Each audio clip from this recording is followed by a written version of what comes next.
Hello. Hello, hello. Hi, everybody. Hi, Caesar. Is that a tummy or a face? Oh, I didn't even think of it being a tummy, but I see it now! Oh, no!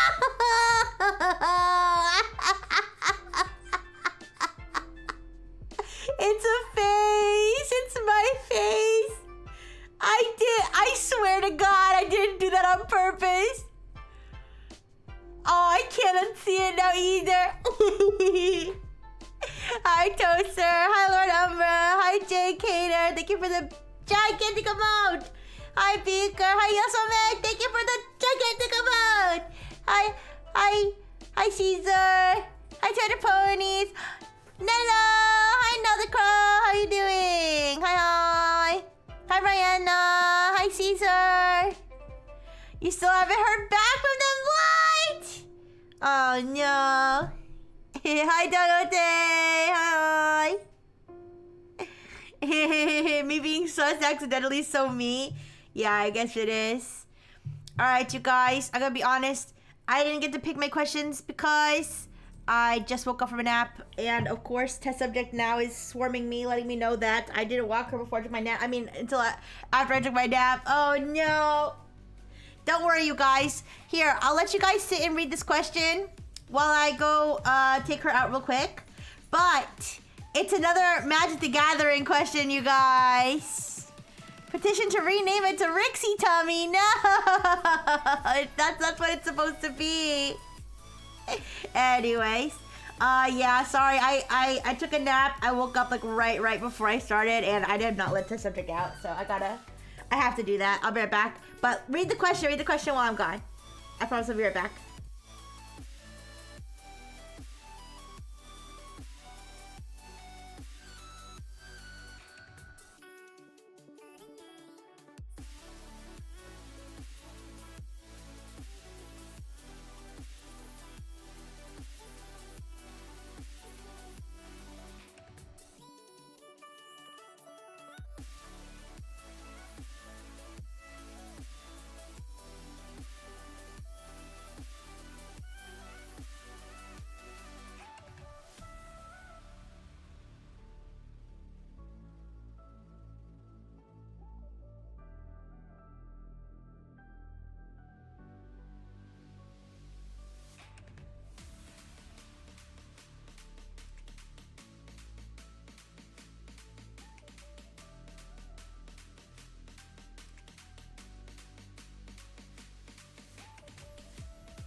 Okay. Do we have any Magic the Gathering people in the chat? If not, we can pick something else for now.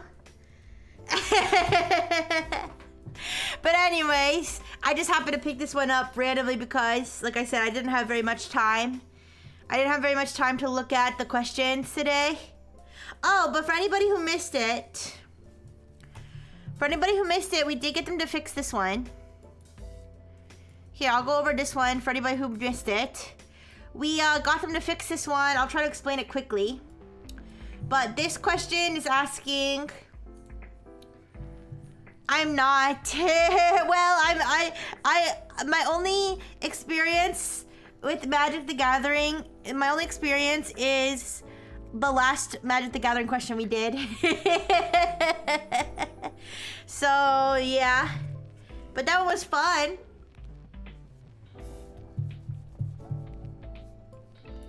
Here, I'll show you. This was the last one we did. I took all the cards and I put them on here. Yeah, it was like a whole scenario explaining the board state and then what you should do next and stuff. So yeah. Or saying how much damage you could do basically. And here, this was my list of people whose theories we were going to be listening to in order. Yeah. Anyways. But let's travel back to the present. Or the recent past. Because this here is... I still haven't found any Yu-Gi-Oh! Or Pokemon questions. We'll keep scrolling. I found this one just by scrolling through. I found this one just by scrolling through. I didn't search it. I just saw MTG and I was like, oh. Almost all the cards in the problem are normal creatures with no special effects. It barely requires MTG knowledge. Oh, okay. We can go over it then, but this is the question that we got from the fix. So this question asks you to imagine that you're drawing something, but not to actually draw it, but to imagine that you're drawing something.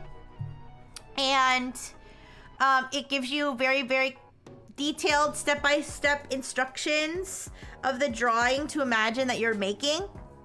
And then based on your imaginary drawing, you have to pick which one it looks the most like.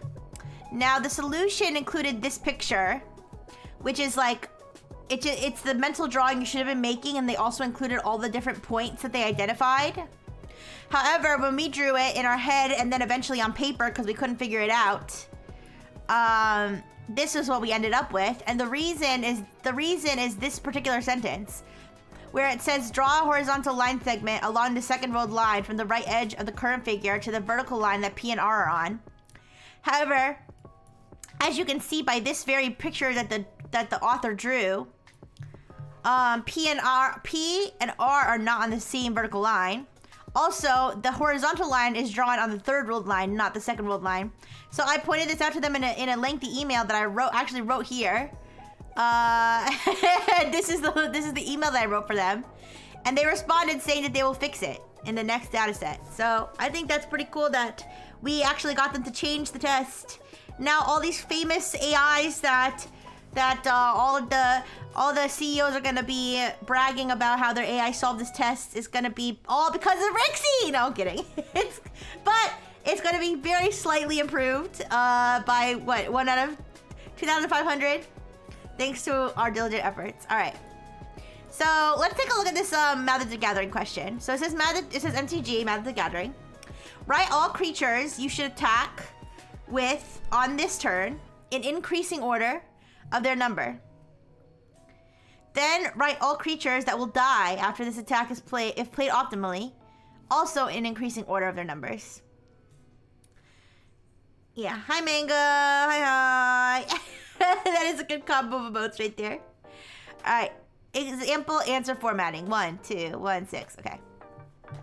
You, 2 life, your battlefield. Lands, 3 islands, 3 mountain, 3 forest. Creatures, 1 axe grinder giant, 2 centaur. So this is the number of the card, not how many of you each you have. Oh, thank you, Amadarius. Aww. Amadarius, this is so helpful. Thank you. He got all the cards for me. All right, guys, we got all the cards thanks to Amadarius. So we have the geez. Oh.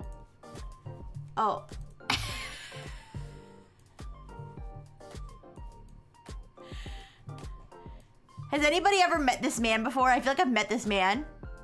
I feel like I've seen this man.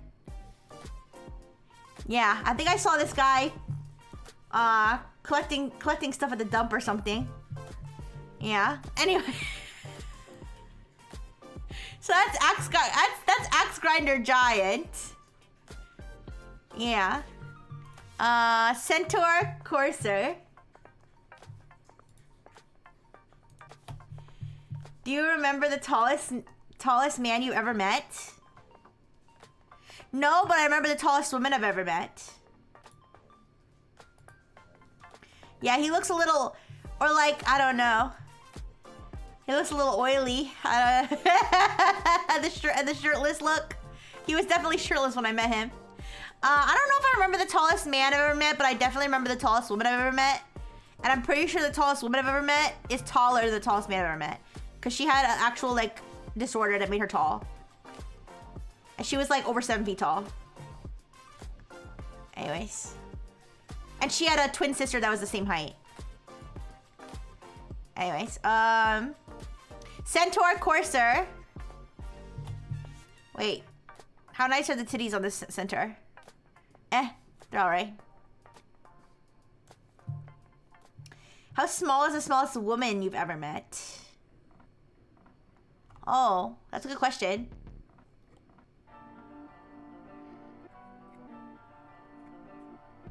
I've met.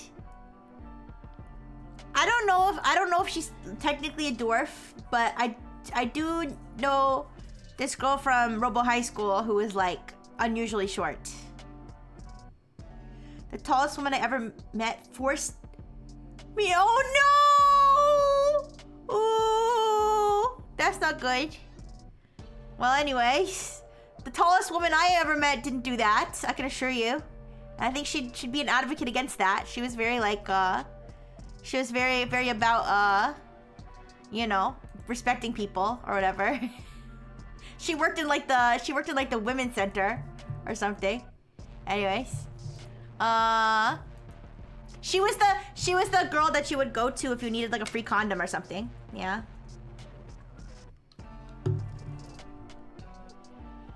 All right. Axebane Beast.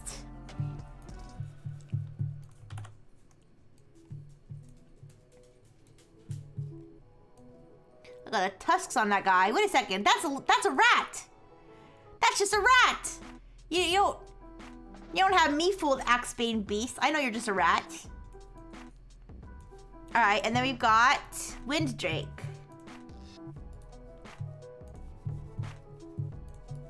All right, sorry, we're gonna move these over a little bit. Oh. That one was like a phantom. Oh, there we go. My cousin is only 1 inch taller. The disability cut off for being short. Yeah, the girl I'm thinking of she might like have met the disability cut off. Like she was like unusually short, but she didn't have like, you know, like what is it called? Achondroplasia. She didn't have that, but she was like very, very short.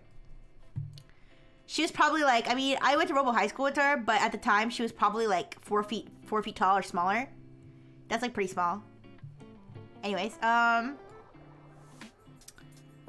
so this is the Winddrake. Okay, and then the opponent has 3 life. Their battlefield. Oh, we'll add the islands and stuff after. They have 3 islands, 2 taps, 3 forests, 2 tap. I don't think that really matters. I don't think we need to. In fact, I don't even think we need to really put those cards on the board. I think we know what those do. If you don't, I'll explain it because I learned it from Bomatherius and everybody else last time. But anyways, creatures. So they've got River Bear.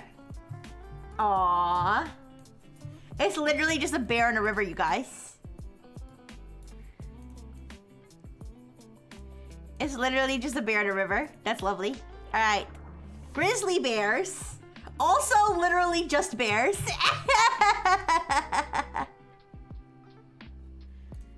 The land should not matter unless the question gets extremely stupid. Yeah, I don't think... Yeah, you only need them to summon, right? Alright. Grizzly bears. Rusted Sentinel. It's like the Iron Giant, kind of.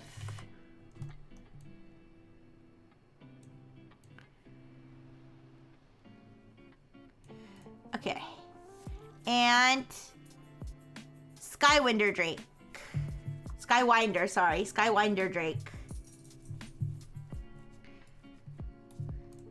Which one of these drakes would Kendrick this the hardest, you think? Skywinder Drake or Wind Drake?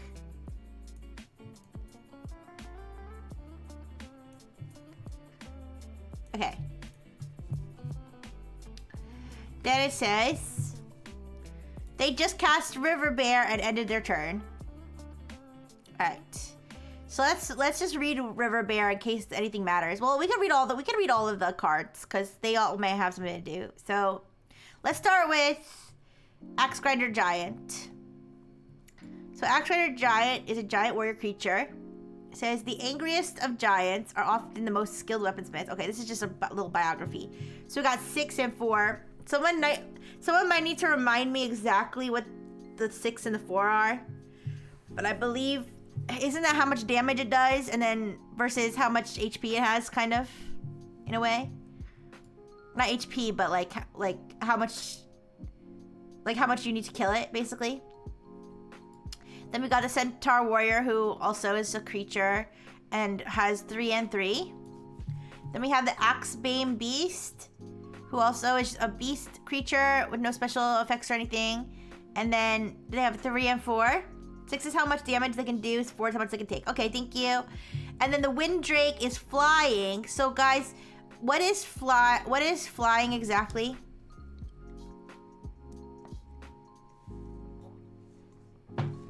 I don't know if we learned that one last time, but if we did, I forgot. And that's 2 and 2. Can only be blocked by flying or reach. Flying means it can't be blocked unless the blocker has flying or reach. Okay, thank you, Lieutenant Enomatherius. All right, and then this is what the opponent has. They've got a River Bear 3/3 Island Walk. This creature is unblockable as long as defending player controls an island. All right, that doesn't really matter for us. And we've got a bear at 2 and 2, or we got grizzly bears at 2 and 2. Rusted Sentinel enters the battlefield tapped. Oh. Well, it didn't say tapped here. So does that matter?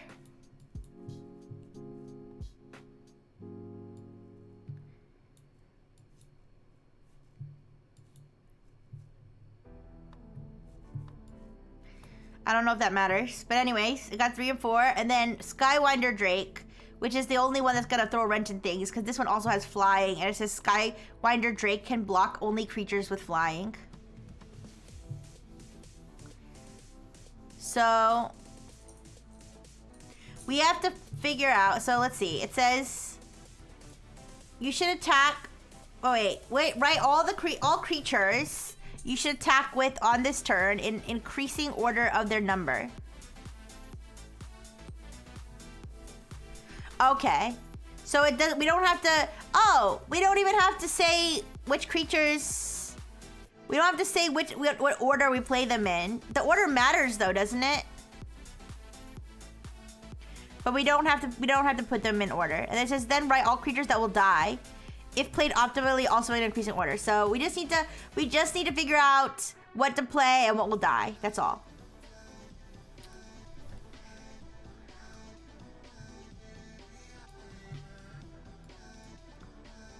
So if played optimally,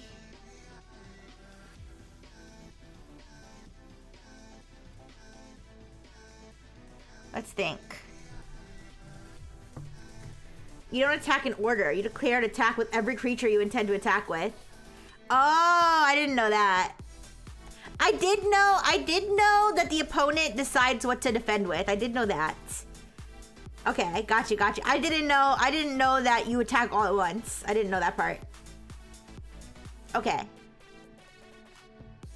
So, but we still have to decide. Yeah, we still have to predict what they're gonna defend with, right?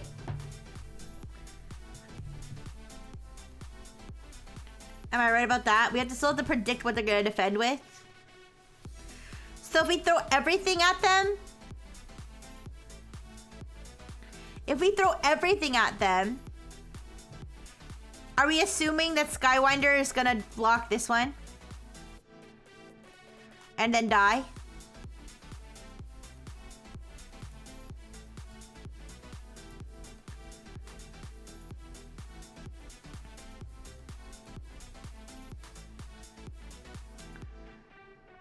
Because it can only, that's the only thing it can block.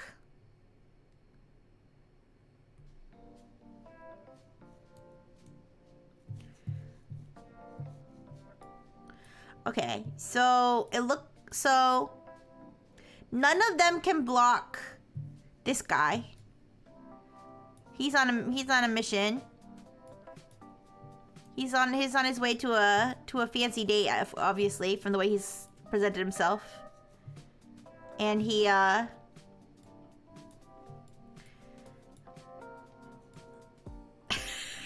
it's fucked up, but this guy looks so familiar. Anyways, hi Dorothy! Hi! Like, I've seen this man before. I've seen that face. I know this face. Who is that? Anyways. Not enough info in the question. What's the current meta and what decks are we playing? I don't know if that's... I don't know if we really need to know that. I think we just need to... I think we just need to figure out... I think we just need to figure out how it would do the most damage. I have a question. The fact that River Bear was just cast doesn't make a difference, right? You can block, I mean, you can attack something that was just cast, right? It doesn't matter. He looks like a fan of Metallica. I don't know.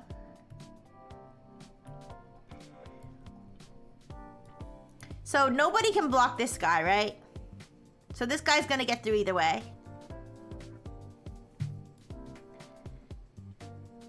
So either this one or this one can block this one. And same goes for this one. Either this one or this one can block this one. Wait, but they won't, okay, wait a second. This one. Okay.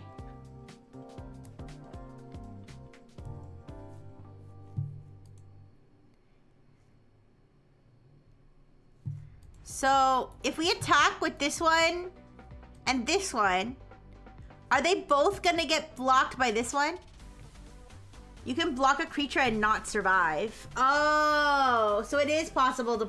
Okay, got you. Okay. I see. Okay. So, let's say this one blocks this one.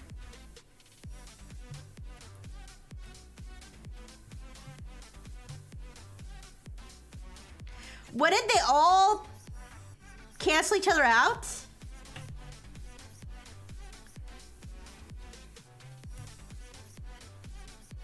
Two creatures can block one attacker, but one creature cannot block two attackers. If they get blocked, do they die? I'm sorry if I'm asking stupid questions here. If they get blocked, does the creature that got blocked die? Or only the one that blocked and took too much damage?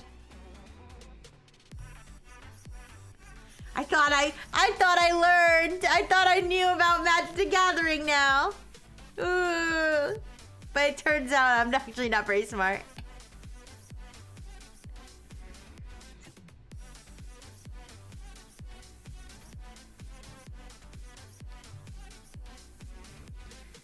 So, like...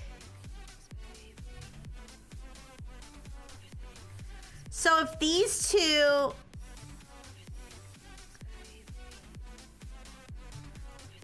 I might not understand the rules well enough. Let's say that River Bear blocks Axe Grinder Giant. The bear dies, but it successfully prevented the giant from dealing damage to the player. Got you. Okay. So, if, let's say Rusted Sentinel and River Bear both blocked Axe Grinder Giant, would anybody die?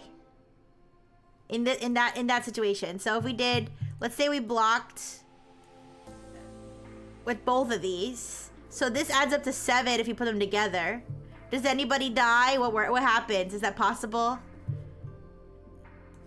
It seemed like it would be possible because you said 2 creatures can block 1 attacker. Also,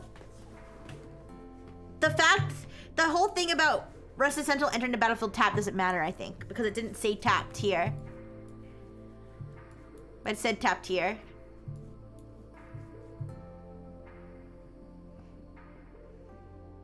Also, I had a dream during my nap that I had like a bajillion rare Pokemon cards, and I was very happy.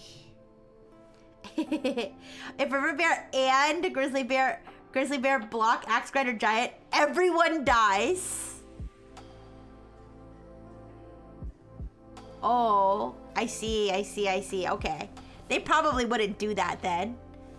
They probably wouldn't do that then. They probably would rather just block him. Okay, so wouldn't it make the most sense then? Wouldn't it make the most sense then for this one to block this one? Any one of these to block. Any one of these to block this one and die. Any one of these to block this one and die. And then block this one and not die. Wait, so if okay, so he has 4 and she has 3. If he blocks her, she dies.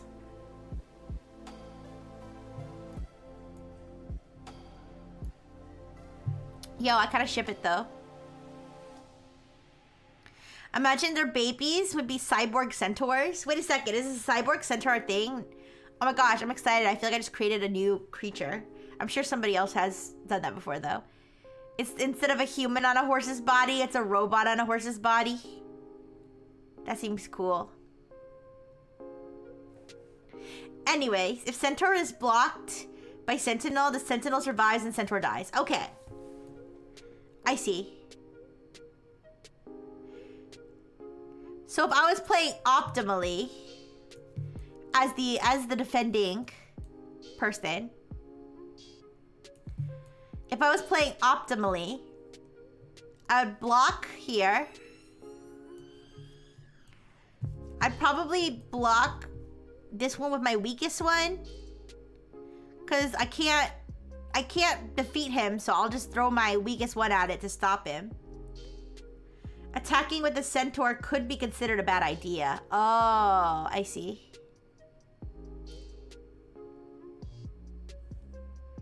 Oh, okay. So wait.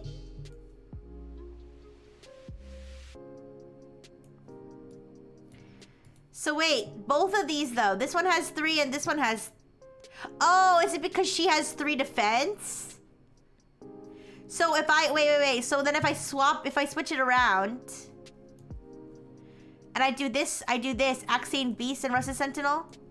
It's not as sexy, but I'll take it.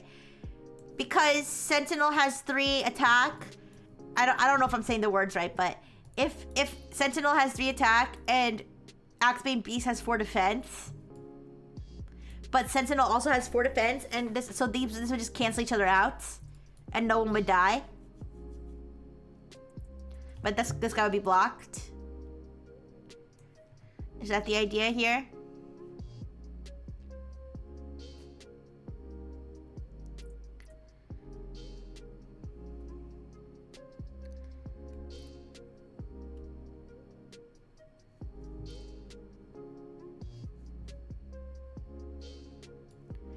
In that case, neither of them would destroy each other. Yes, they deal their attack stat. Oh, okay. So in that case, then there's really no point in playing this one, right? Unless we want to take out River Bear. So if we attack with both,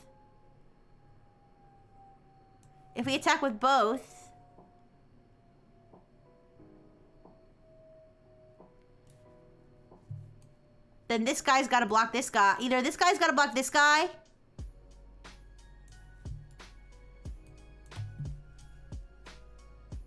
and then she dies and he dies. Or this guy takes this guy. Wait.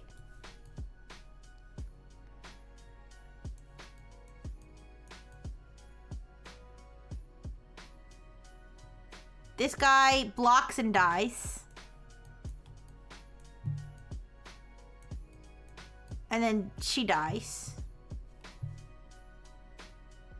There's one other consideration that I'll let you work this through for a little bit. Yeah.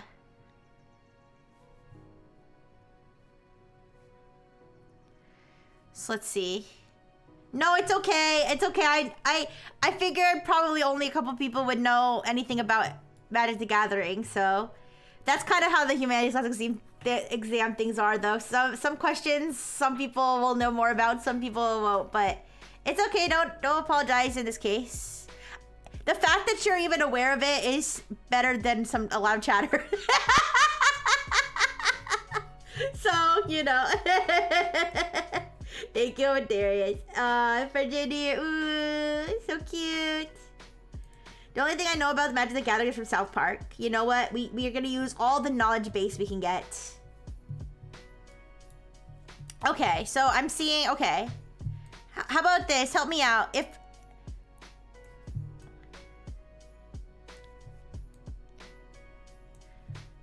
So, all right, let's look at the different options of things that can happen, okay? Let's start with option I attack with everything.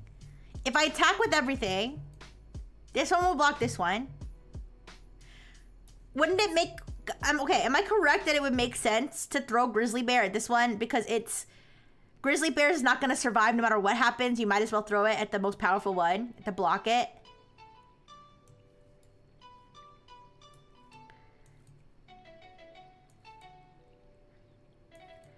And then I would probably want to block. I would probably want to. Well, no matter what I do, the same people are gonna die, right? So if I do this, block this one.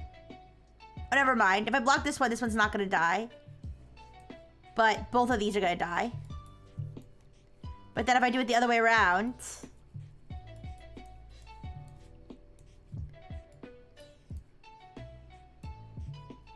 She dies. And then no, never mind. He dies, but he doesn't die. Wait a second. So either she dies and he dies, or I forgot what I just said 2 seconds ago. Or these die and this dies. Okay, I see. So I'd probably want this to happen if I was the defending person. So that's one option. We attack with everything. And then the final result is these two die. This one lives. This one dies. This one dies. Alright. So this is option. I throw everything at it. We end up with 2 dead people.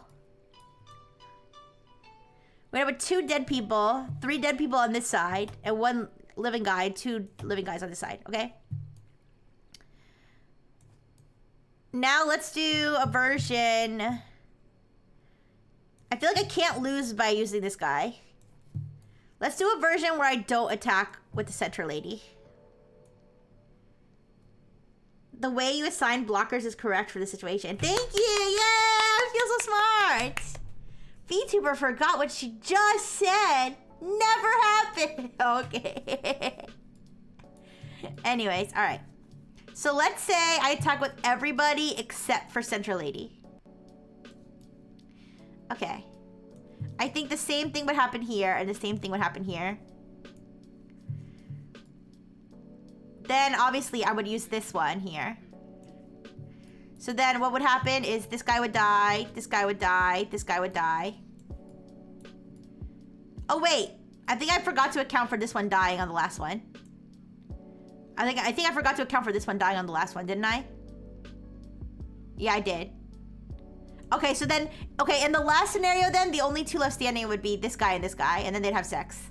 Disgusting, disgusting sex.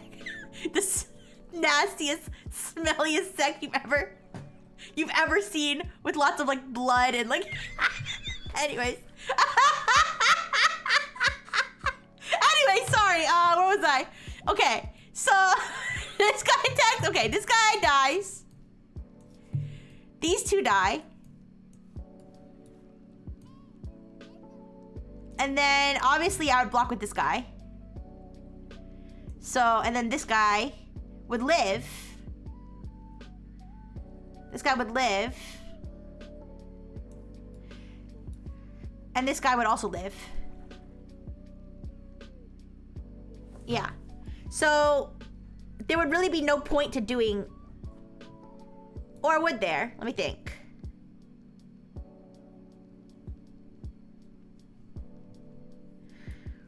There would be no point to playing this guy, right? I might as well just play this guy and this guy. Because this guy's gonna block me anyway.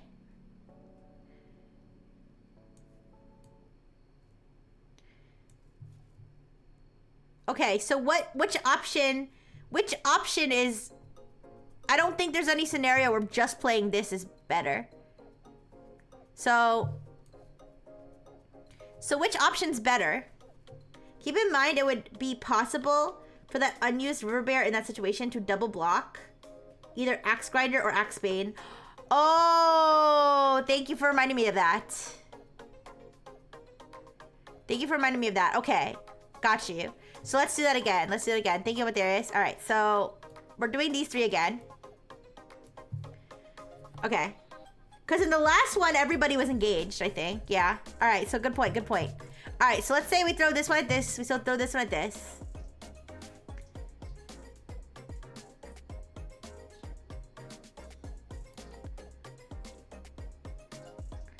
So we could throw, okay. We could throw this at this. And this at this.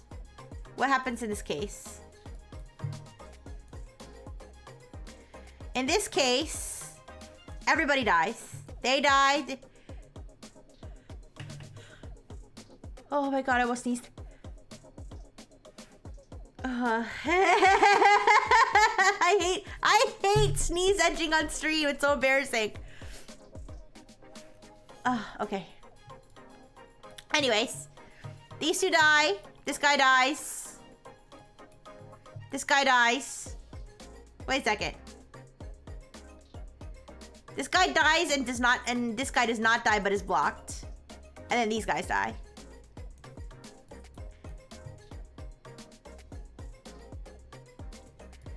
This seems like a pretty good scenario for me. For this guy. However, I did lose this guy.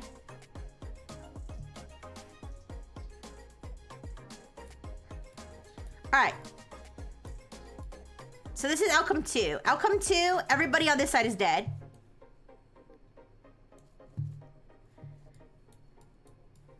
Everybody on this side is dead. These two are dead. These two are alive. This one's blocked. All right. And then option 1, just recapping. I believe option 1, she's dead, he's dead, he's dead. And I think everybody here's dead too. And it's literally just these two left alive. I feel like...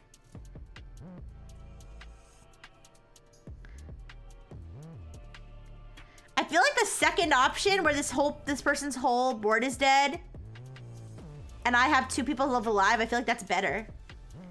But actual MTG players, please let me know if I'm right or wrong. I feel like the option where everybody dies on their side is better, but like I said, I would be losing my bro.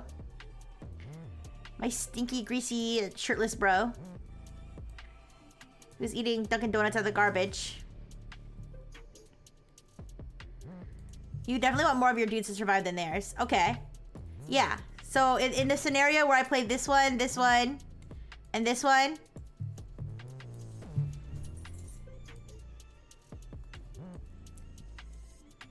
These are dead. This is dead.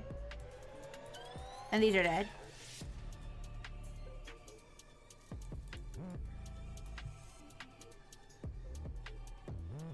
There's another option, though. There's another possibility. There's another possibility, which is... This is the other possibility. We play these three.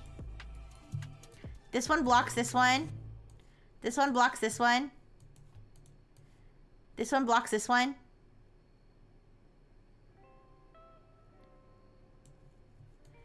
And this one blocks this one. Or wait, let me think.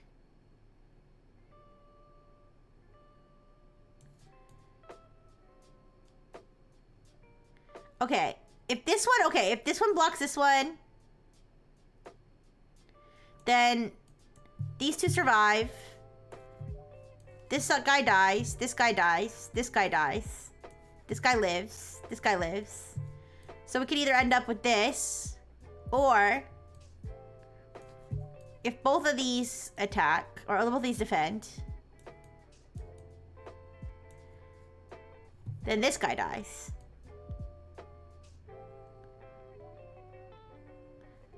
So then we just have, we have this, these two and these two.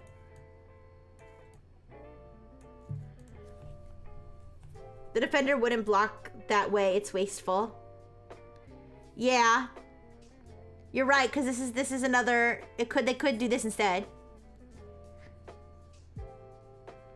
Yeah. Don't worry, I figured it out. See, I figured it out.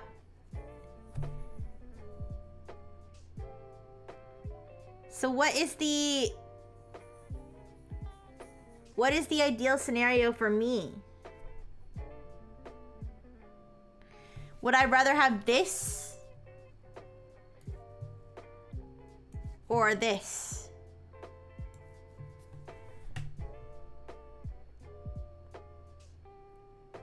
The grizzly bear would die if it double blocked Axebane. Oh?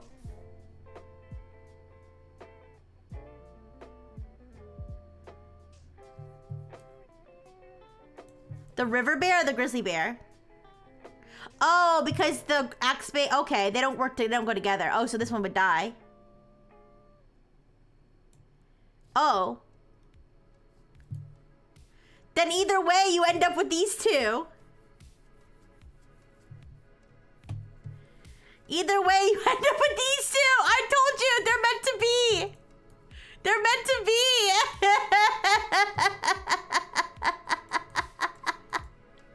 They were meant to be together.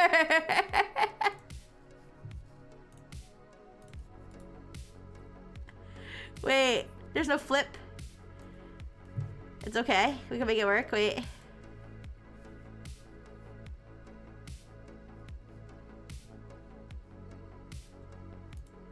Oops. Oh, I don't want to go that deep. Damn.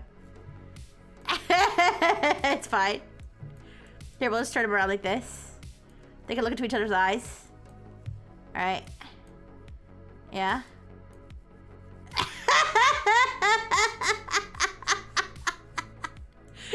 They were meant to be together.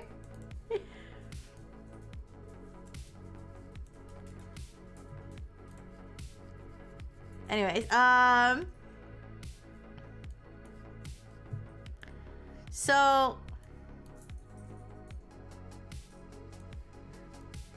So yeah, either way I attack. Wait a second.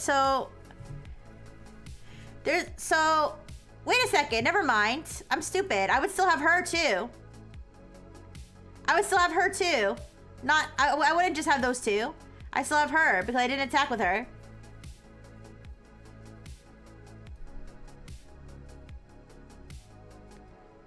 So that is the better way to attack. I think. Wait, or not. Because I could also end up... Well, I could also end up with this. But then I'd still have more. Oh, what's the last important detail, Darius?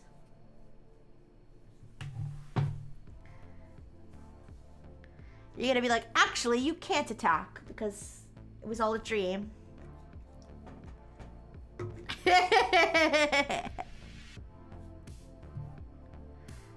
I'm ready for the detail.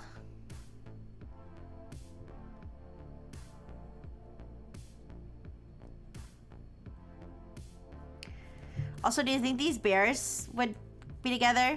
Or you think that they're not compatible bears? Do you think these drakes would be together?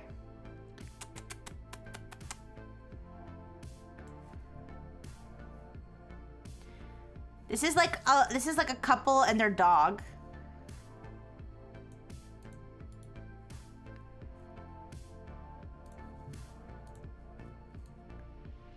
This is a couple and their dog. These are the bears that live in their forest outside their house. This is the mailman. When a creature declares an attack, it gets tapped. This means it will not be available for blocking an opponent's next turn. So for example, in the scenario where you swing with every creature, the opponent only needs to keep Sentinel alive, and you have no way to prevent him from killing you next turn. Oh.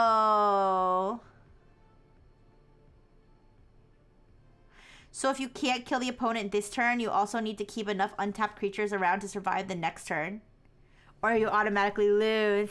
Oh, thank you, Amatherius. You're so smart. I didn't even think about that. Okay, all right, guys. Let's go back to our... Let's stop our little love fest here, and let's go back to our analysis here. So, let's do the scenario. Well, the scenario where I unleashed everything would not be good, because Sentinel would be alive and this guy would be tapped, and he would be prime pickings for Sentinel to bounce on it. All right, so instead, let's consider the version where I attack with these three. In which case, I would either end up with a configuration that looks like this, where this is tapped, this is tapped. Uh-oh. Oh no, now he's ravishing a centaur. All right, you guys. Then I think I know what we need to do instead. I think I know what we need to do instead. Let's try this. Let's see if that works. It might not. So let's say I do this. I do this. I do this, and I keep this guy on the side. Then we got dead.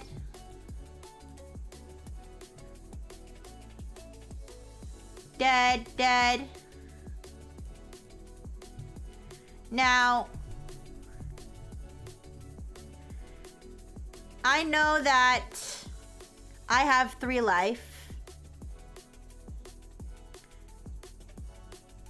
Oh no, wait a second. Okay, wait. Oh, I could throw this guy, I could throw both of the bears at him. So then he'd be dead. And kill her. But oh no, this guy's still gonna get me. Right? Or maybe not, never mind. He can still attack, but not if I defend, so never mind. So this would be the most logical outcome for both of us. Right? Because now he can't... I can't necessarily kill them, but they can't kill me either. We're at an impasse. They're... It's the guard dog versus the mailman. But I think... Isn't this the most logical? He wouldn't double block. He would keep River Bear alive. But then wouldn't this guy stay alive? Oh, but he'd be okay. See, I need someone smart. I need someone smart to,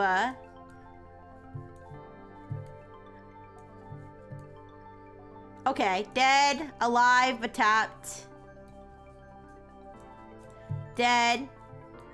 Alive, not tapped. Dead. Alive, alive. You're right. Cause then okay.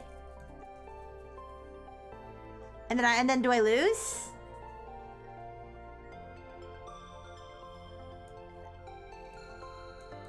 Wait, who determines do I determine that River Bear is gonna die in this situation? Or wait, three, oh yeah, okay, no, never mind. I see, I forgot. You don't combine their health. Okay. Then this one would die. And this one would be gone, and this one would attack, and I'd still die. Oh shit. So in this case, I should actually maybe attack with less. Because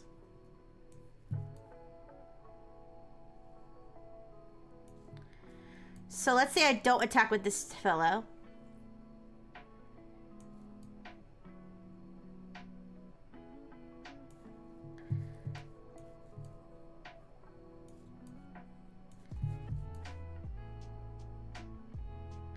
So wait, I need to keep this guy. I need to keep this guy to stop this guy from... Well, I don't need to. I could just kill him, but...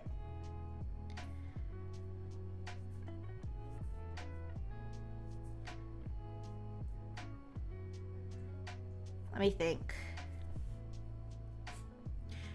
Does it matter what happens with these two? Because either way... Let me think.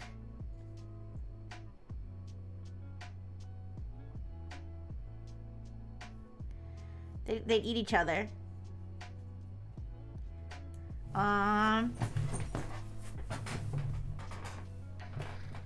Okay, let me think.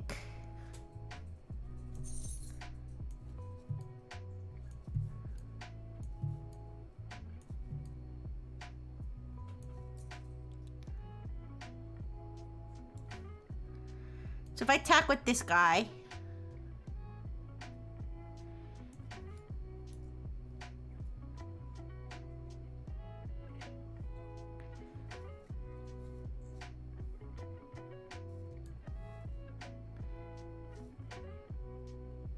Oh my gosh. Wait, okay.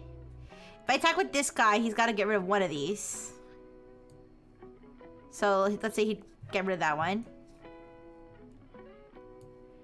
Then this guy be blocked. And then if I attacked,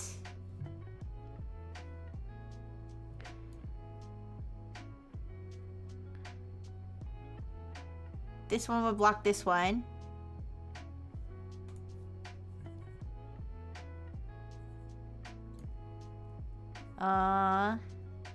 This one would block this one. This one would block this one. Okay. Oh my gosh, I'm so sorry, guys. When I wake up from a nap like that also means I didn't get to eat. I'm just like hungry.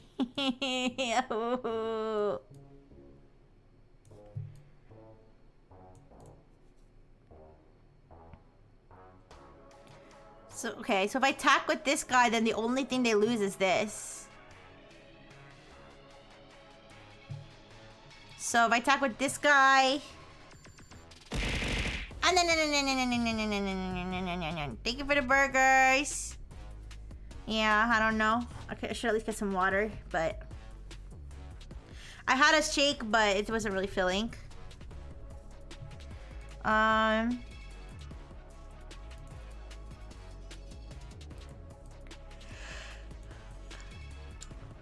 my gosh, I feel dumb. I feel too dumb to solve this question.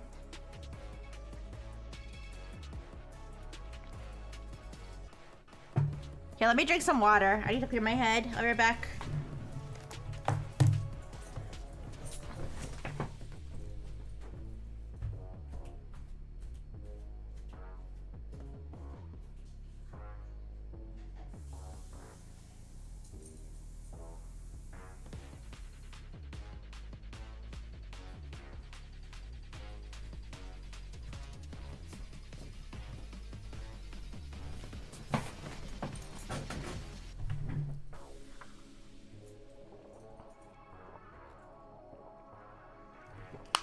Okay.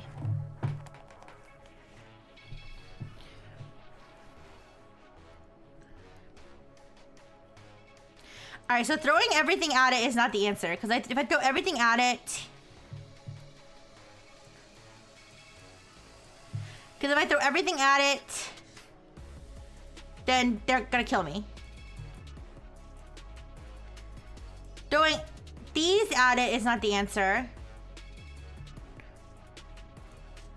Because... that's gonna get blocked. That's gonna get blocked. And this one's gonna get blocked. And then she can't defend. Well, she can defend. Wait, let me think.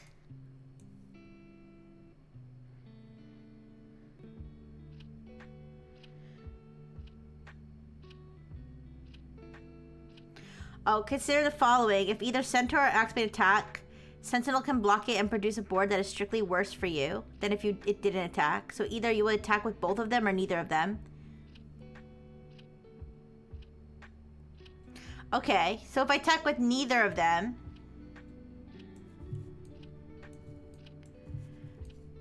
I attack with these two motherfuckers,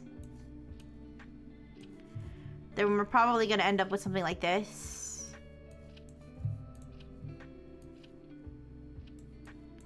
In which case...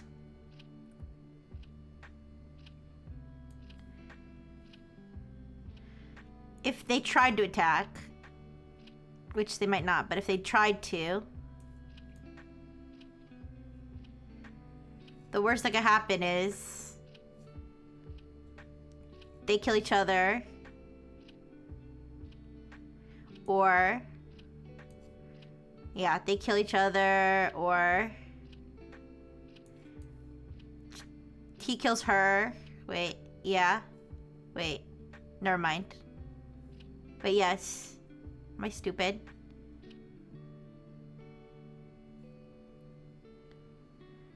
Oh no, he would get through, wouldn't he? No, he would kill her though. Wait, he would kill her but be blocked, I think. Yeah, he would kill her but be blocked, and then... he couldn't attack, okay.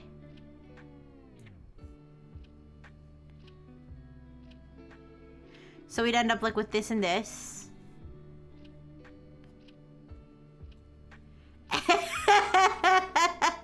Wait, no way. Another MTG question? Is this just a voice rule exam? Yes, it is another MTG question. This is the question. They give us these cards. Okay, here. I'll explain it in plain English. They gave us these cards. These... on our side, it's these four. On their side, it's these four. And we have to put, if playing optimally, who would I attack with? Who would die? Basically. Who would I attack with? Who would they defend with? And who would die? That's the question. So, Omatherius basically explains to me that either I need to attack with both of these or neither of these. So, I'm gonna zoom in so hopefully you can see the card details. Okay. So, I said if I attack with this guy and this guy, most likely they're gonna block with this guy.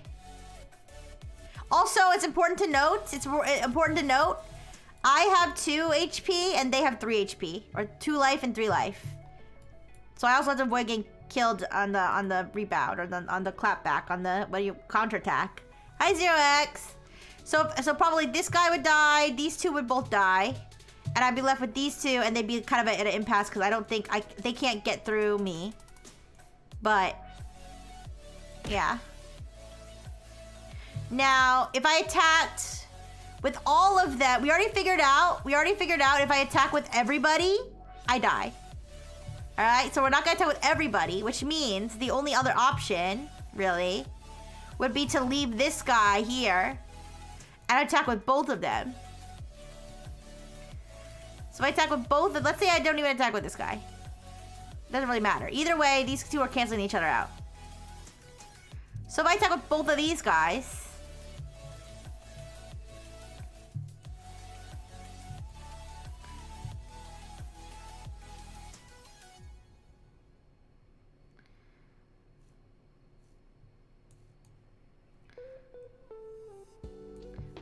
probably throw this one. No, he wouldn't. He would probably try to kill it, maybe? Or I don't know what he would do, but...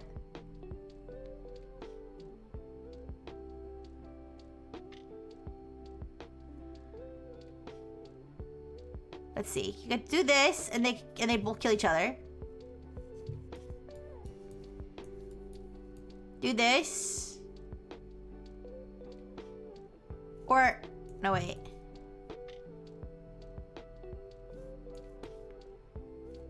I think either way ends up the same, right? Either way, I think it ends up with this one surviving but being tapped. And this one dying. I think.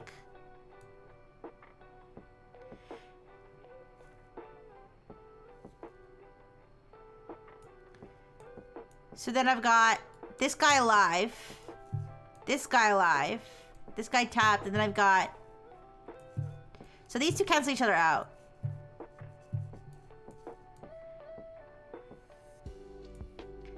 Alright. And if I were being attacked by both of those green homies, I would block Centaur with the Sentinel and Axebane with Grizzly. Okay.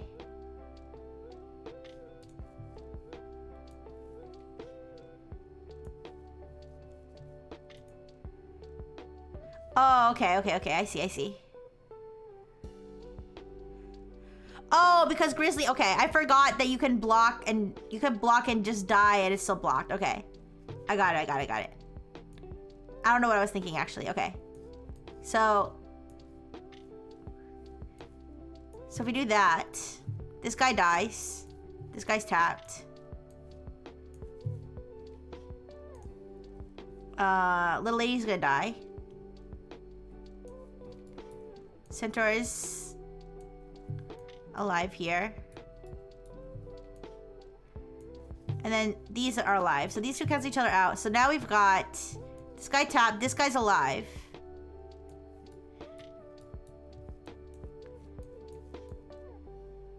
So if both of these attack, they can't both attack the same guy. So I'm safe.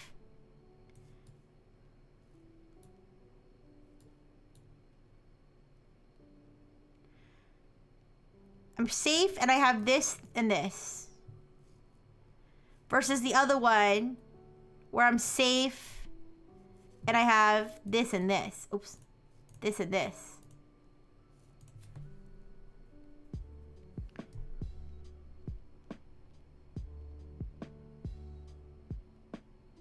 Right? Remember, you don't attack a guy. Oh, yeah. Wait. Yeah, you don't attack a guy. So if I sent both of them after... Oh, wait.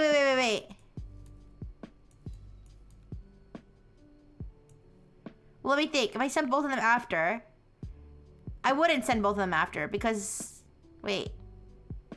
No. Let me... I have to, like, literally, like, reverse. I literally have to, like, reverse the sides or I'm gonna lose my mind. Because, like, I already...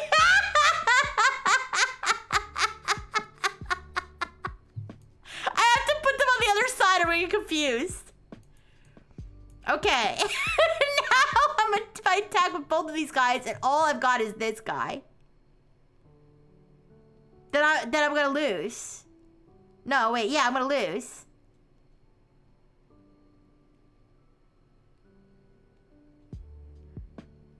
Fuck. Wait, what exactly was the question prompting? We have to decide who to play. So is the correct answer to not play anybody?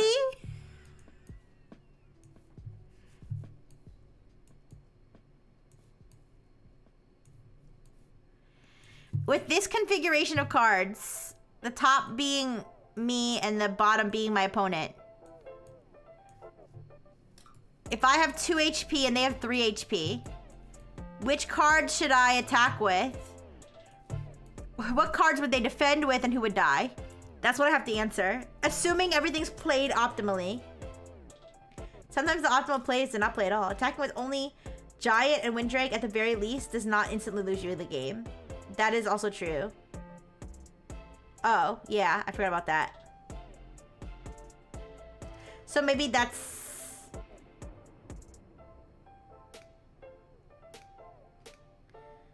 Maybe that's right.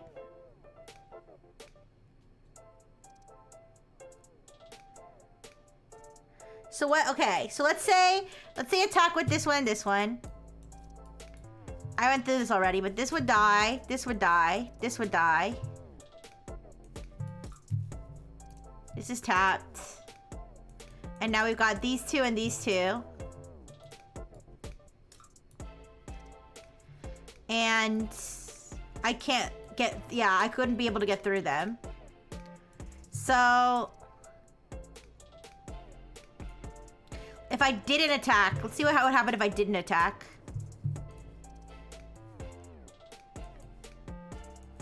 That sounds pretty legit. Let's see what happened if I didn't attack. I don't do anything. Now they're gonna attack. Now they're gonna attack, which means I'm gonna flip this because I can't seem to comprehend unless I flip it. Now they're gonna attack. It's a pretty decent board state because you live, and on your next turn you have 3 alive creatures compared to their 2.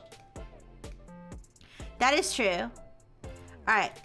Let's say I don't attack.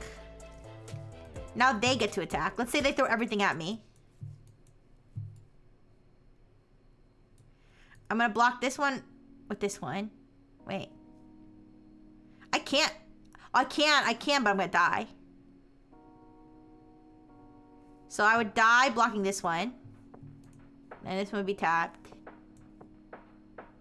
No, they kill each other. Wait. Do they kill each other? They kill each other. Yeah, they kill each other, I think. Okay. Kill each other. I think I knew that from before, but anyways. Let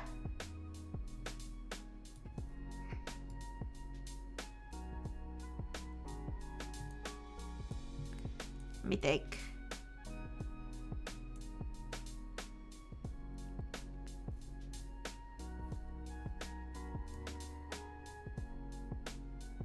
Probably want to block this one with this one. Because then he dies.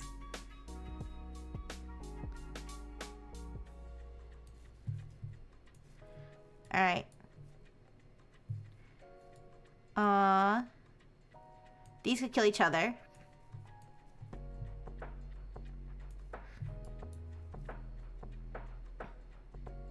And then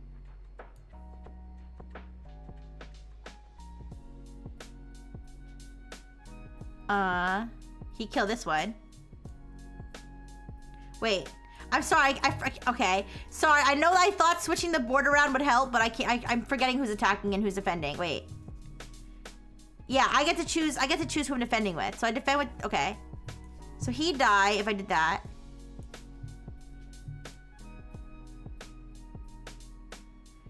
I would probably defend this one with this one and this one with this one. Yeah, I defend this one with this one, this one, this with this one. Because then this one die. And this one would die. And then I'd win, but that's, of course, assuming that they would throw everything at me, which they probably wouldn't. Because then they know they die. Any end state where River Bear doesn't die is an automatic loss. Sorry, wait. Is the whole question just get them to block with River Bear?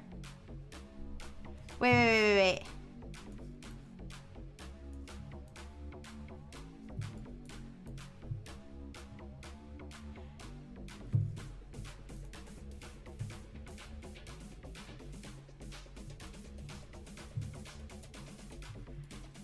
Oh, this creature is unblockable.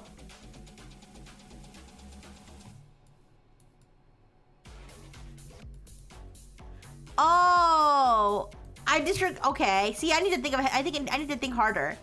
I was thinking about I was like, oh, I don't have to worry about that because they're defending. But I have to think about everything. Okay.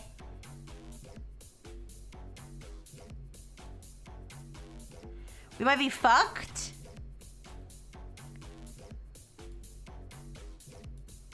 Is the correct answer to just concede?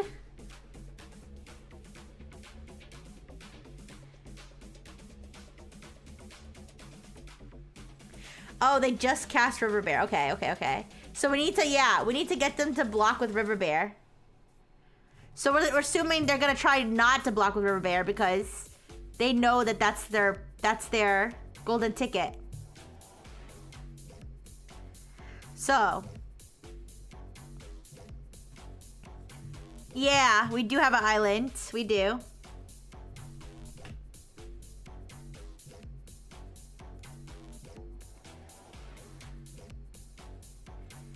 So, yeah. So if we attack with this guy and this guy, these two cancel each other out.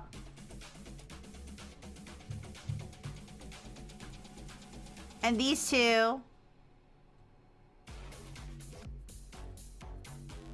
well, any of these could block. Yeah, any of these could block. Okay. So if we attack with these three, let's just disregard. Let's just disregard these because they cancel each other out. Okay. So if I attack with these two, we could just block with this. So we'd have to play with everything, right? For even the chance.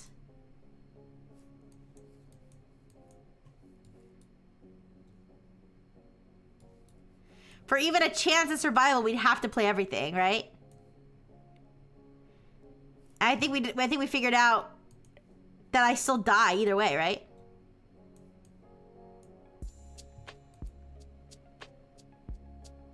Well, River Bear gets killed though.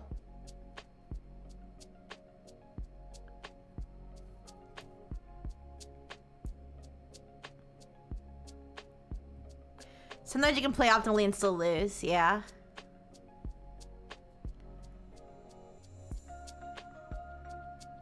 So we could kill River Bear in this situation.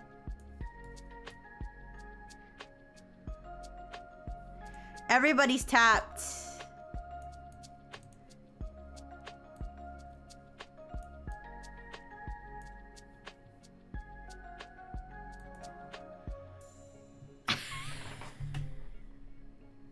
Oh no!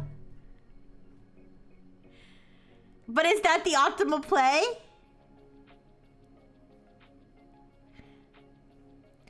Optimal is, yeah. What does optimal mean? If we lose either way, why does that? If we lose either way, what?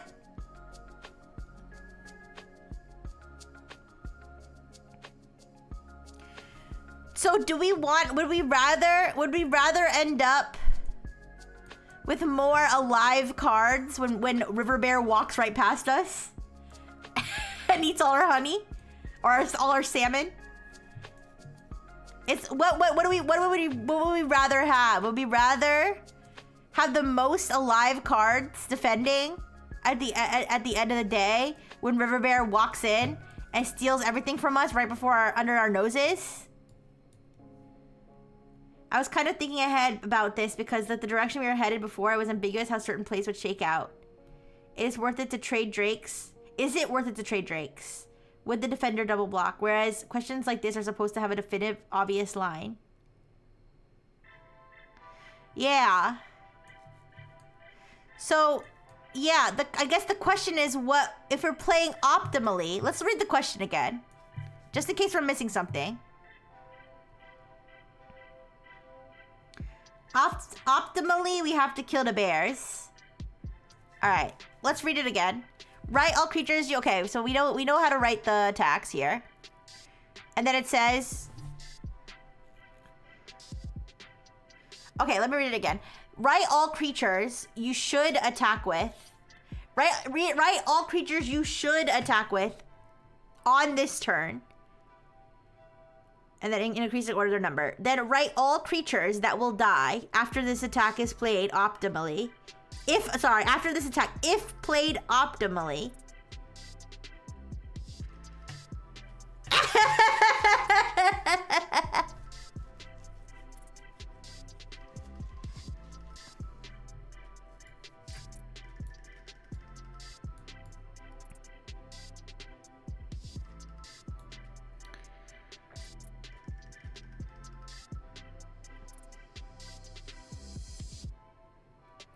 Yeah, so I guess the optimal play would be to kill as much as we can. Yeah, I guess the optimal play would just be to kill as much as we can. Because if we just leave, like if we literally just don't attack. If we literally, because the only other option would be just literally just don't attack, right? Well, if we don't attack, we have the most cards alive. If we don't attack, River Bear just walks past. If we want to kill, like... The word optimally is throwing me off. Because there's, like, different configurations where we, like, kill certain amounts of things. Because we said, like, if we attack with this and this, for example... Then we kill this and we kill this. Kill this. We've got these two guys still alive. This guy's tapped. River Bear still just walks right through. But that would leave us with the... I think that leaves us with the most useful defending things while also killing off some of their things. Is it cheating to ask Beaker if this is a trick question? What's the trick? What would be the trick? Would the trick be if we just don't play?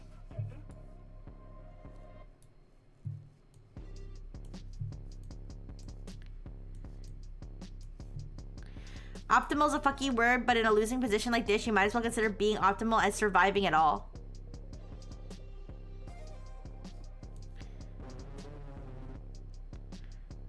Oh, the trick is you lose no matter what. So we're asking Beaker if there's a winning play? Is that what we're asking?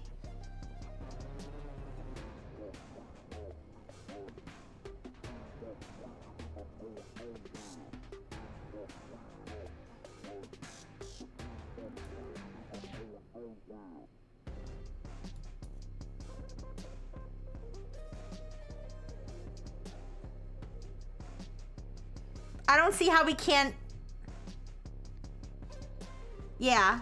Beaker, can you check to see... Can you confirm whether or not this is an automatic loss?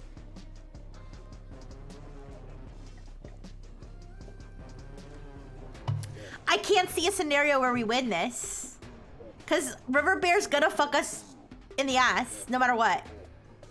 Right? Even if we attack with everything. There's an okay, Beaker, I know there's an answer, but can we win this? Can we win this? Yeah. Don't tell us the answer. Just tell us if we can win this MTG. Like the person attacking, can they actually win or are they gonna lose anyway?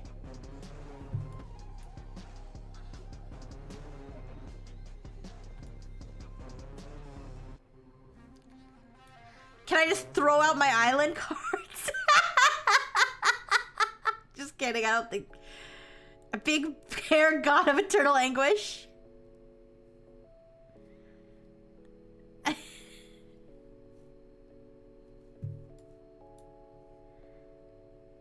The sexual tension between these drakes is crazy.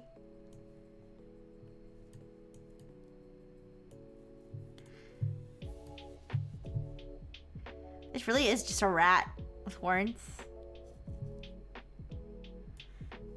What if we go into it actually wanting to be fucked in the ass? Can we call it a win? It's a chess meme, me eating the pieces when they aren't looking. But Rixie eats the islands? Aw, I'm taking the thing. It's one of them from Toronto. I don't know. Use my clock under the table. No!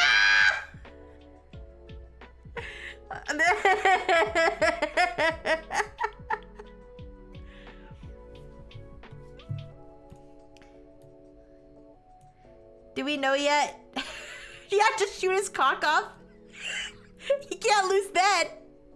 You just shoot the opponent's cock off. Then what are they gonna do?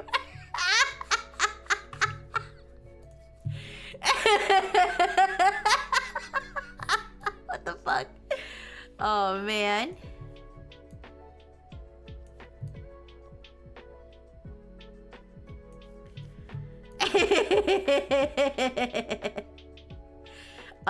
I'm assuming Beaker's just reading the thing now. That's how you win your commander games. Good for you. Never been caught.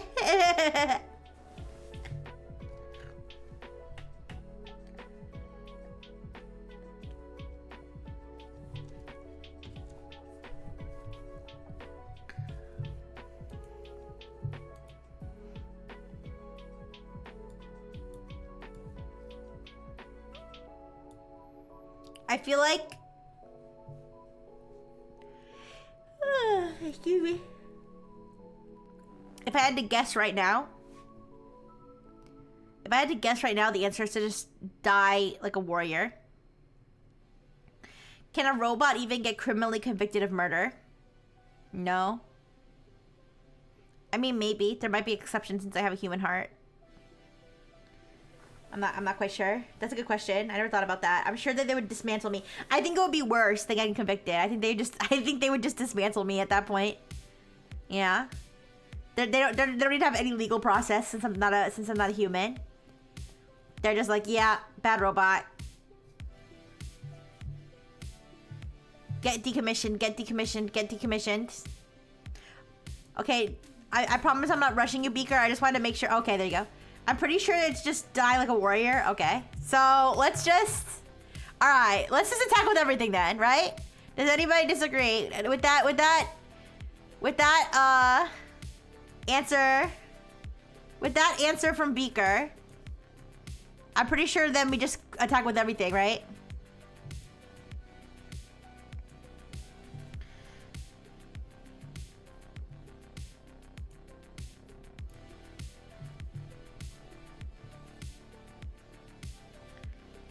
Full send? Alright.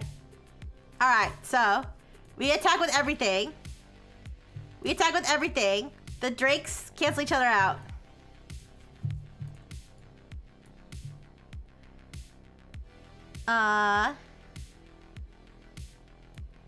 The Grizzly blocks this guy. He's tapped.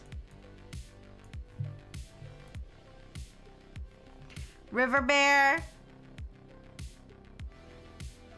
I mean, does it matter who attacks who here? Either way, River Bear's dead. And then Sentinel gets the whoever the other one is. Leaving this one dead.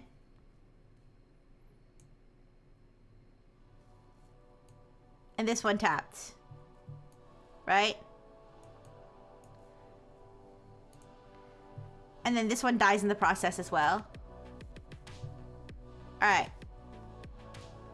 So that means that our dead cards are this one and this one. This one, and this one. Wait, I thought last time we agreed that these two would be alive. And this one would be dead. Why did I think this one was gonna be dead? Was I wrong?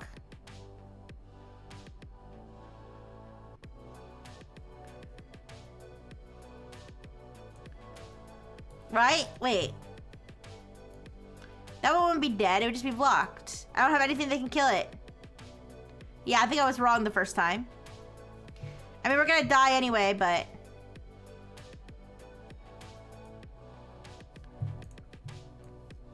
Alright, so this is tapped. This is tapped, but alive. It's important that we know who's alive at the end.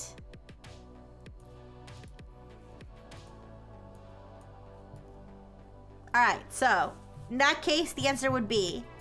Here, let me write it down.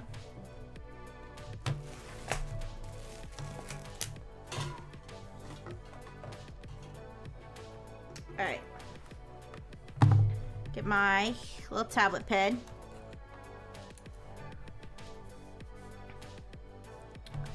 So in that case, the answer would be... Gosh, I need to make my pen bigger. Alright. Oh my gosh. I made it smaller. I should have made it bigger. Anyway, sorry. I should have made the question smaller, I mean. Sorry. Alright. So that... Okay. So then our answer is... 1... 2... 3... 4...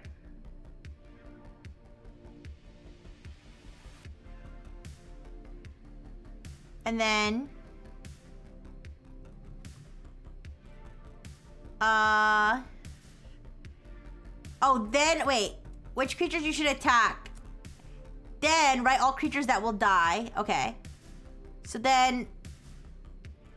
That would be... 2... 4... Oops.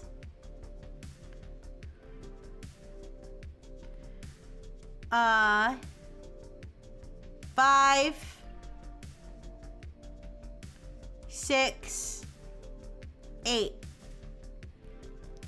Right? So I believe this is our answer right here. 1, 2, 3, 4, semicolon, 2, 4, 5, 6, 8. 2, 4, 5, 6. And then the Drake over here, 8.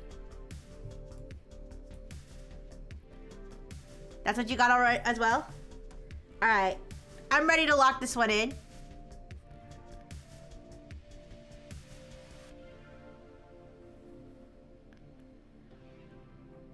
Beaker. Is this the answer they were looking for? I'm not sure that it matters anymore. I doubt that there's any objective truth in Humanity's Last Exam anymore. But that is not the right answer. God damn it. All right.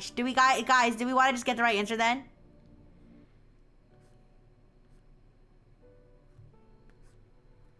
We spent a lot of time on this one. I'm not sure I care whether we get it right, but I think we did our best. Does anybody else have an alternate theory of what it could be? All right, go ahead. Well, I can look at it myself. I can grab it. You could probably do it faster, but here we go.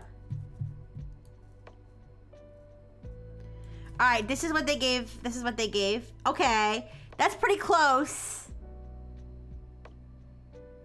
Oh wait, maybe not. Wait, okay, this is what they gave. This is what they gave. They said 1, 2, 3, 2, 5, 6. This is where they got me confused. Cause I understand why 8's not there, but what happened to? Oh, 4. Never mind. Okay, never mind. I see. 4 is our own. Okay, so no. I see. They didn't want us to attack with the Drake. I need the rationale. Let's look at the rationale. Beaker might have already posted it. We can't attack with Windrake?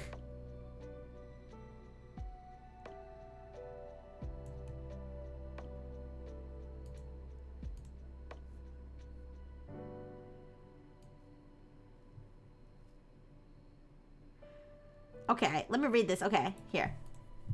I don't really get this.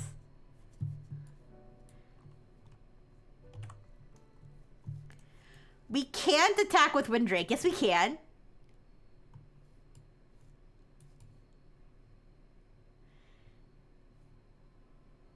Wouldn't it kill Skywinder? It would kill Skywinder.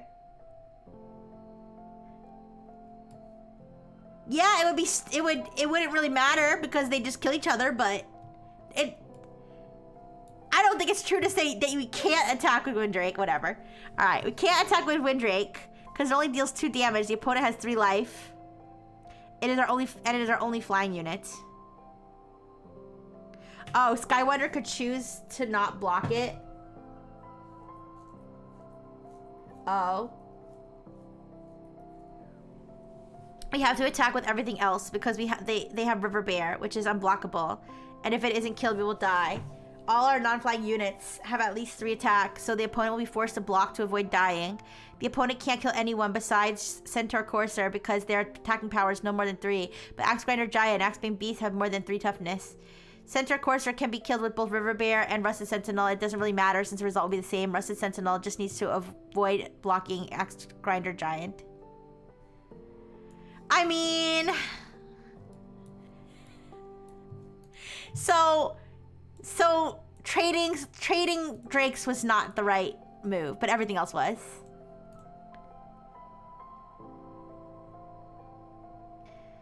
Skywinder could choose not to block. Oh, I mean, that's true. All right, okay. Okay. I'll take the L then. On that one. That's rough. That's rough because we were so close. And we missed on practically like a technicality. I didn't think about that though. Because they could do more damage. They could do more damage. Kill us with more damage now. With Skywinder.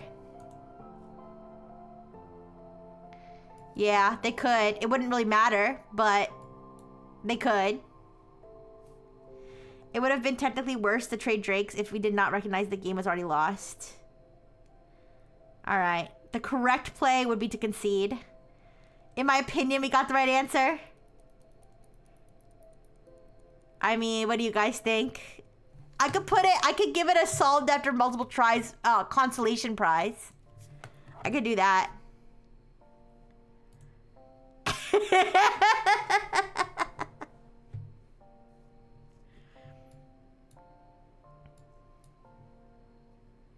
All right. Let's find something else. Like I said, I'm sorry I did not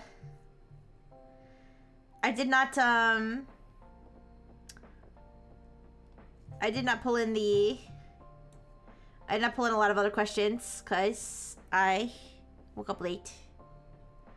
But I mean, I do that like every day, so I gotta figure out how to not wake up late. That's okay.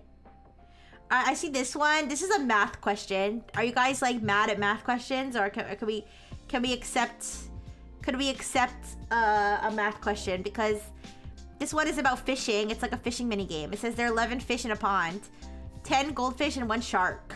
The shark eats a free swimming goldfish every 10 minutes. Once the shark has eaten 6 goldfish, it becomes stronger and eats a free swimming goldfish every 2 minutes. A fisherman at the pond has 2 fishing rods, Rod A and Rod B. Rod A can be used with 1 hand and catches a goldfish every 7 minutes. Rod B is heavier, requires both hands, and catches a goldfish every 5 minutes. However, Rod B can only be used for a maximum of 30 minutes at a time due to its weight. After using Rod B for 30 minutes, the fisherman can only use 1 hand for the next 15 minutes.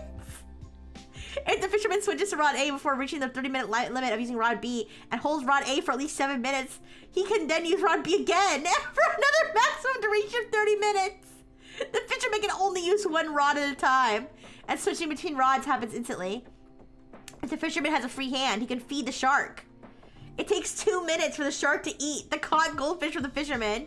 Feeding does not affect the fishing times of the rod. The fisherman has a basket with a maximum capacity of 4 goldfish. It takes 20 minutes to get a new basket and return to the pond. The shark will die if it doesn't eat any fish for 11 minutes. However, if the shark has eaten more than 4 fish within the last 60 minutes, its survival time is extended by 4 minutes. What is the earliest possible time when there are no more fish left in the pond? What the fuck? Do we want to play do you want to play Feeding Frenzy, or do we want to do something else? Math questions are difficult for the writers to fuck up, which sounds good to me. Feeding Frenzy. You lost me after the fisherman was holding his rod with both hands. Alright, we can try Fishing Frenzy. I might need to eat something though. I think I need to, before I try to tackle any math, I think I need to eat something, so I'm gonna eat a yogurt. Alright. I'll read the question again. Okay, first of all, let's shrink this question. Let's shrink so that our pen is bigger and our grid is bigger. So we're gonna shrink this question, I do think the obscure philosophy soft science ones are the most interesting. Well, yeah, we can, okay, we'll take a look at Fishing Frenzy, we'll take a look at Feeding Frenzy. And then I'll look for one like that. Yeah. I do like the philosophy ones too. It just, they require a lot of Googling, that's all. All right, you guys look at this while I eat a yogurt. Do you guys want to listen to me eat the yogurt? I can do that for you guys. I'll be right back though.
Okay, wow, you guys are really excited about the yogurt. Hi, Squaw. Hi. All right. Also, hi, Alexi. All right. There's a lid opening. Mmm, the yogurt smells good. It's strawberry. It's like Oikos Pro Complete Protein. Wait, I don't need that much protein. I don't know why my maternal unit got me this yogurt. Yes, my maternal unit got this for me. I don't know why my maternal unit got me this protein yogurt, but okay. It's strawberry flavored. I guess it's Greek yogurt? I don't know. It doesn't say Greek yogurt. It says Oikos Pro Yogurt Cultured Ultra Filtered Milk. Yeah. Is it smooth or does it have chunks? It's thick. I don't know if I could say it has chunks, but it's thick. Cause she cares about me. Aww. Yeah, she wanted to make sure I got my protein. All right.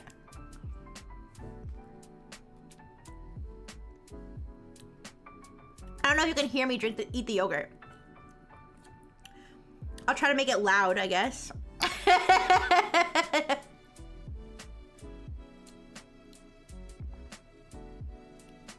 Anyways,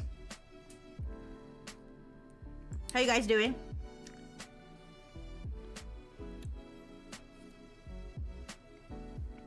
Did you stare at the question hard enough? Am I being more audible? Bro's like, hold up, you gotta. All right. Here. Background music is off. I'm gonna get real close to my mic. Can you hear like? It's not that I'm like slapping the yogurt with the spoon. Right. Okay. Alright, I'm gonna put it in my mouth now. Can you hear it now? I'm like smacking it on purpose. I have to learn how to be a good mukbanger if this VTubing thing doesn't work out. Just kidding.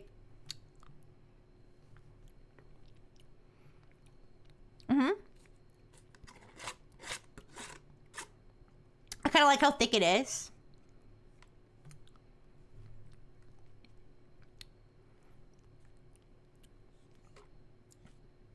This just might be like really filling yogurt. That's why I was like, I'm gonna eat the yogurt because I feel like it's gonna be filling. I think it's Greek yogurt.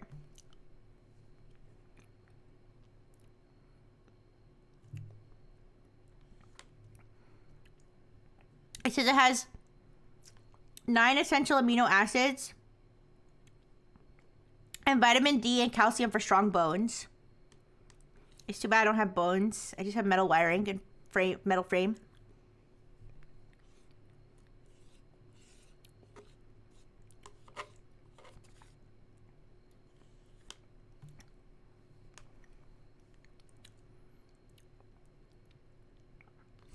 I wonder what Dr. Fish thinks about this question, but he's not here right now. So at a 30-minute interval using rod B, 9 of the 10 goldfish are gone. Sounds like good yogurt. Yeah. In a 30-minute interval using rod B, 9 of the 10 goldfish are gone. Let's see.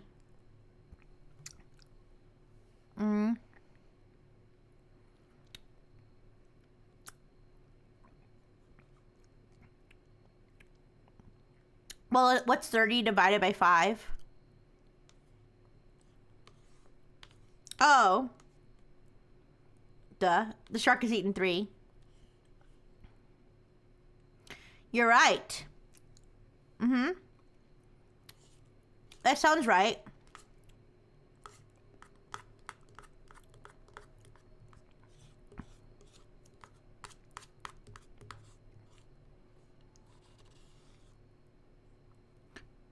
And then the shark counts as a fish. So the shark has to die for this question to end.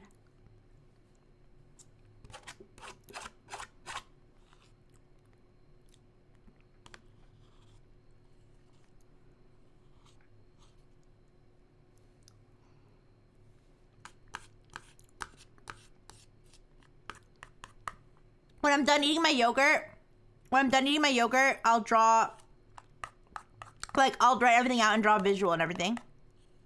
That might help. That helps me. It's hard for me to, like, think about it without drawing a visual, making a visual.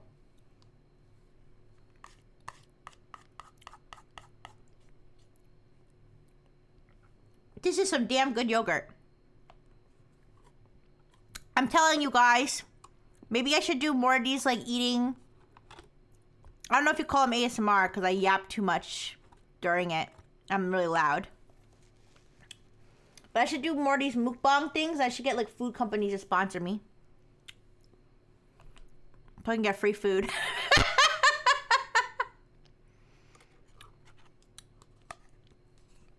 Yeah, yap bangs. I have to check. I just have to make sure yap bang doesn't mean something obscene in Korean. Cause I know mukbang or mukbang. I guess technically it'd be a mukbang if you're gonna say it in Korean, but I know bang. I don't know exactly what bang means. I don't mean store, but that's probably not what it means in that context. But muk means eat. So I don't know what yap means. I'll have to look it up.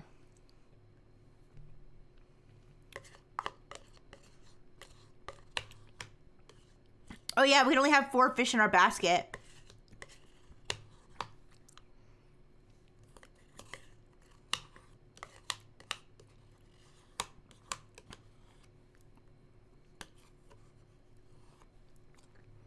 All right. Yo, that was so good. Drink some water.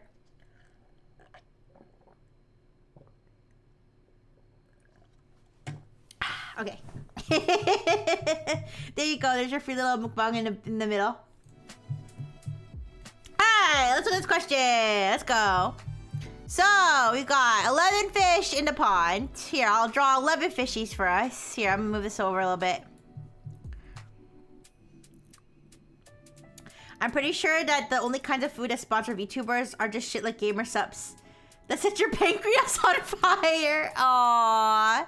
That's too bad. Isn't there like a ramen company? I don't know if they sponsor VTubers though. I know they sponsor like other creators, but anyways, maybe I'll be the breakthrough. I'll be the robot that loves human food and eats human food. Okay.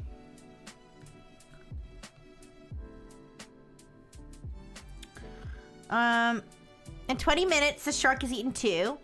We've caught 4. We need to feed the shark 1 within the next 5 minutes. This happens twice. So at the 25-minute mark, the shark has eaten 2, been fed twice, and we've caught 5. We've caught 5 for 9. Right, in 20 minutes, the shark has eaten 2. We've caught 4. We need to feed the shark 1 within the next 5 minutes.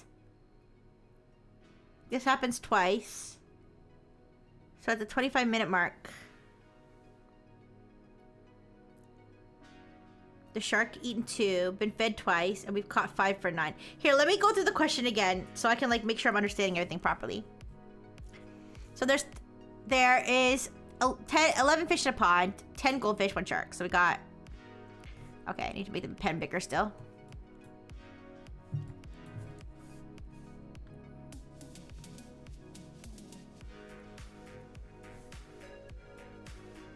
Alright, 1, 2, 3. I don't know why I made that one play down. 4, 5, 6, 7, 8. I like forget how to draw a fish every time I draw one of these fish. Wait, 1, 2, 3, 4, 5, 6, 7, 8, 9, 10. All right, that's the 10 normal fish. And then we have a shark.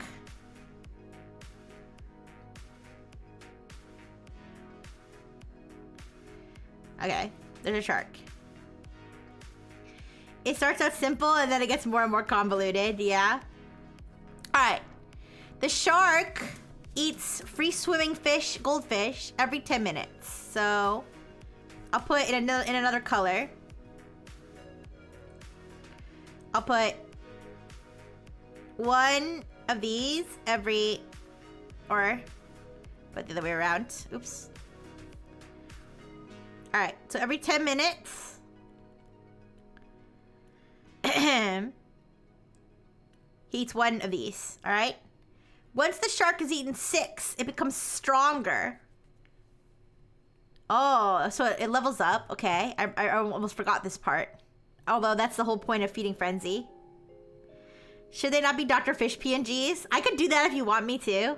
It'll take a little time. I mean, it won't take that much time here.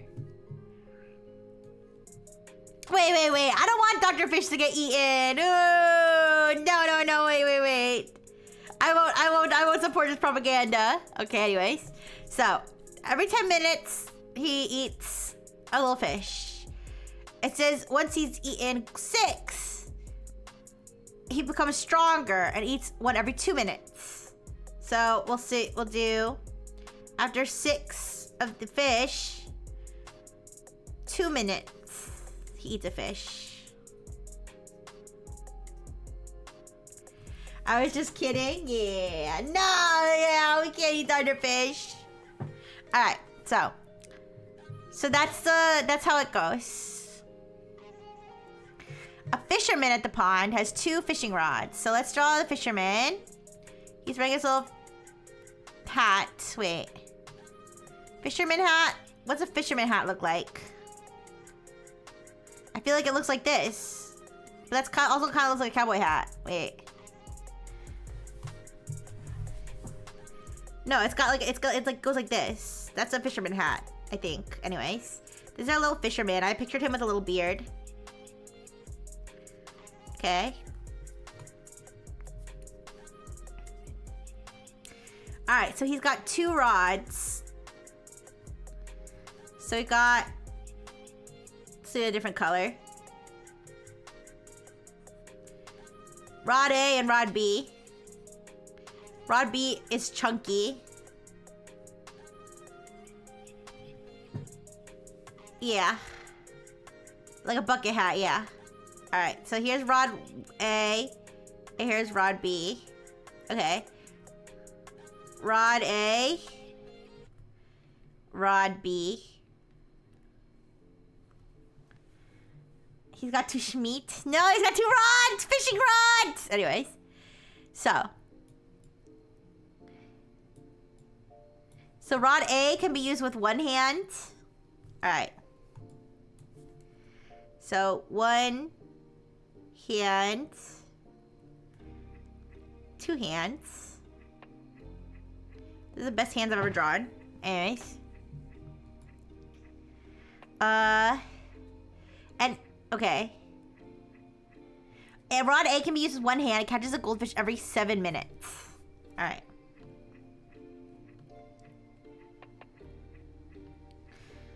So, 7 minutes.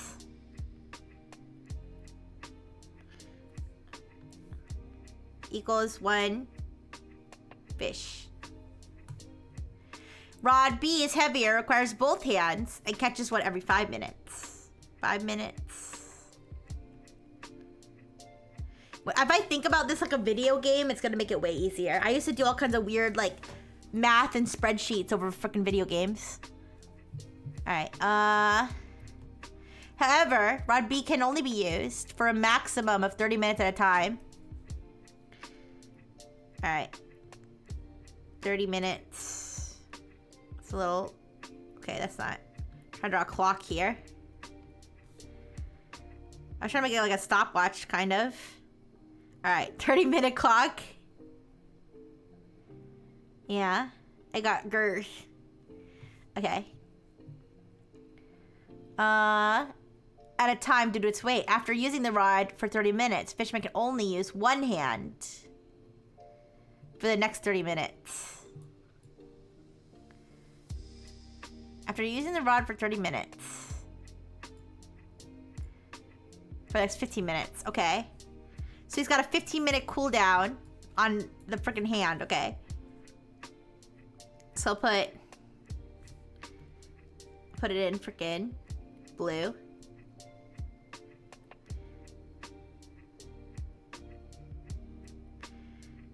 $15 minutes.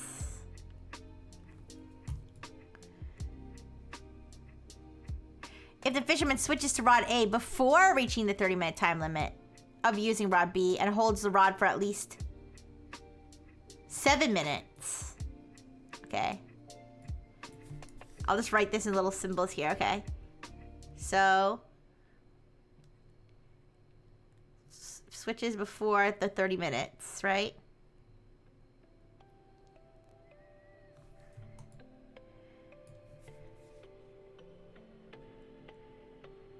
And use it for at least 7 minutes.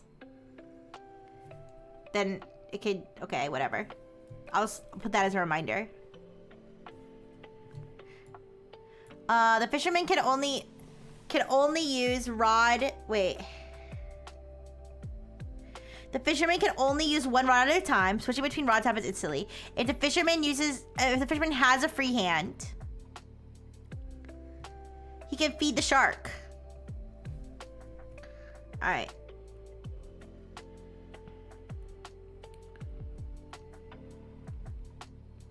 Free, then he can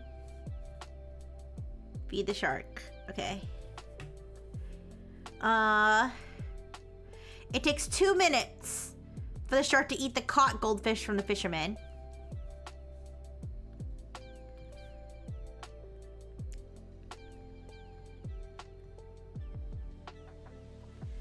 Okay.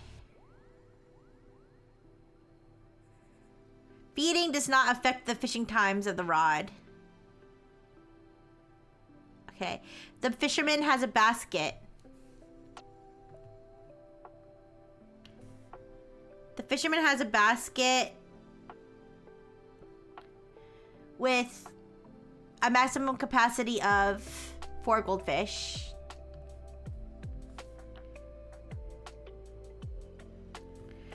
Okay. It takes 20 minutes to get a new basket and return to the pond. Why would he ever do that? Forget your earlier post? Okay. But if he's gonna go get another basket... Yeah. 20 minutes. Alright. The shark will die if it does not eat any fish for 11 minutes. Alright. Alright, no fish. 11 minutes equals skull emoji. It's a pretty shitty skull emoji. Let me try again.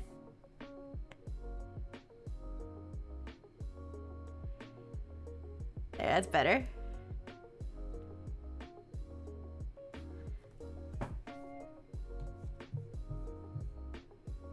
It depends whether he would get another basket. Why would he get another basket? If he wants to like just take all the fish out immediately. I guess. That's probably to prevent him from just getting more baskets. That's probably why that rule exists. However, if the shark has eaten more than 4 fish within the last 60 minutes. Okay. More than 4 fish in 60 minutes.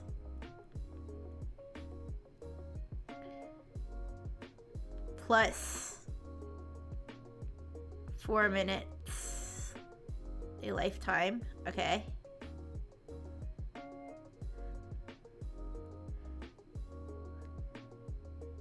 Survival time is extended by 4.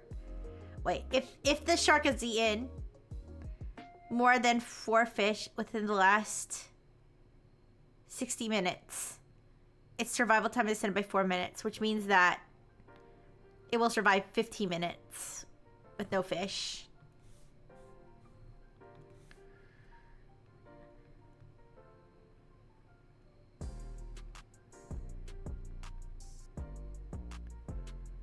Oh, never mind. It'll just live for another 4 minutes. Never mind. I'm dumb. Forget that. Okay. What is the earliest possible time when there are no more fish left in the pond? I think it's about changing basket instead of feeding shark and getting the extra 4 minutes.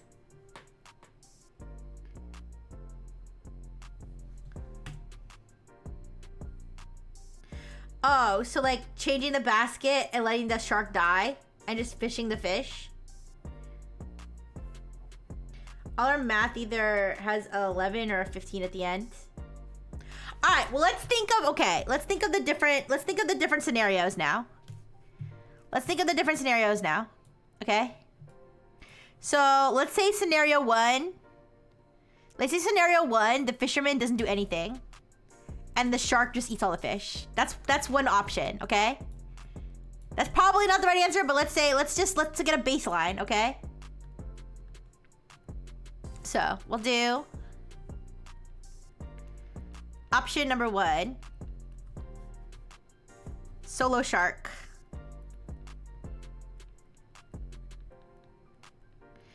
Okay. So, it takes him it'll take him 1 hour to eat 6 fish.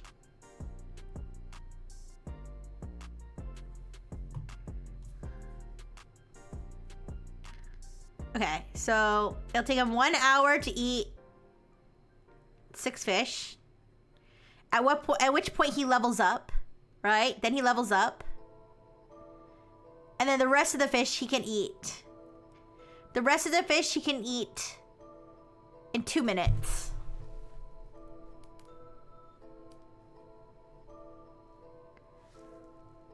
So there's 4 more fish. So it takes him 2, 4, 6, 8 minutes.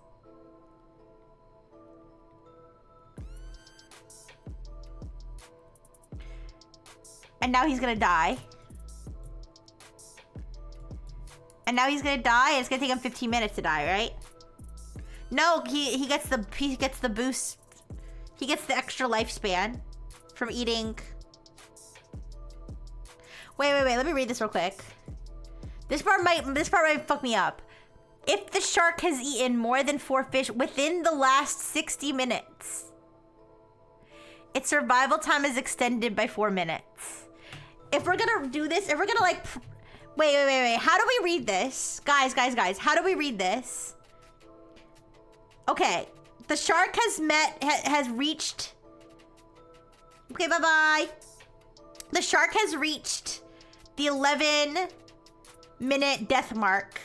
And now let's say it's a program, okay? A program's gonna go check to see if the shark has eaten. Right? It's gonna go check to see if the shark has eaten 6... what was it? 6 fish? No, more than 4 fish within the last 60 minutes. And then it's gonna extend it by 4 minutes. And then it's gonna check again? Or no? Do you see what I'm saying? All right, so the shark. Okay, wait. Let's the shark. You probably want to draw a timeline and mark events in terms of blocks of time. Okay. So let's say this is like 1 hour. And this is 1 hour. And then you got 30 minutes, 15 minutes. Okay. So within this hour, he's eaten. Yes. Break it up.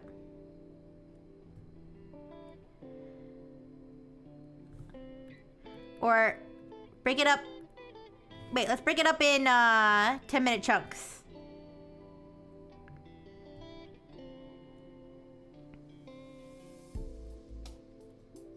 Wait.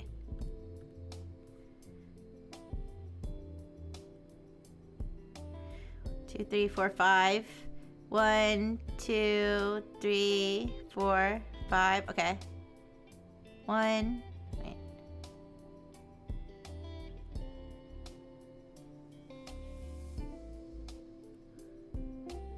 Okay. That's an hour.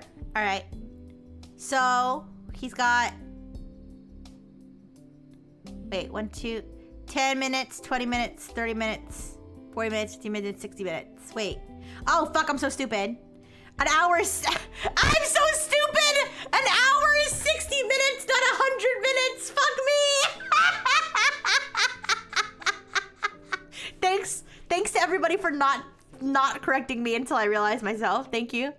I appreciate it.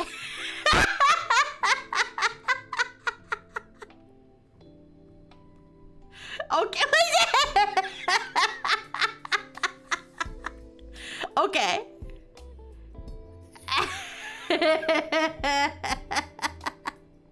So. All right. So that's 60 minutes. This is another 60 minutes. Wait.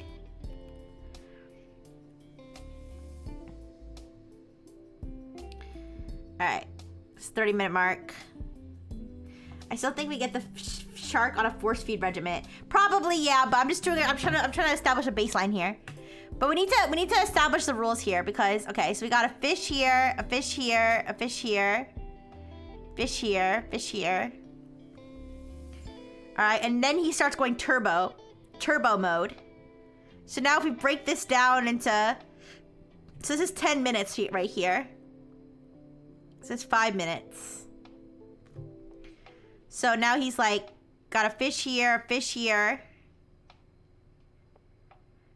in 8 minutes. So he ate 4 fish. Okay, I can't squeeze the fish in there, but let's say he eats 1, 2, 3, 4. All right. Now he's at the 8-minute mark here. Okay. Well then, okay, then you add another 11. So now he's done eating at 8 minutes. So this is 1 hour, 8 minutes. All right. Then you go. So 2 minutes. Then 2 minutes, you're at 10. Okay. 11 minutes later. He's at 1 hour, 19 minutes, right?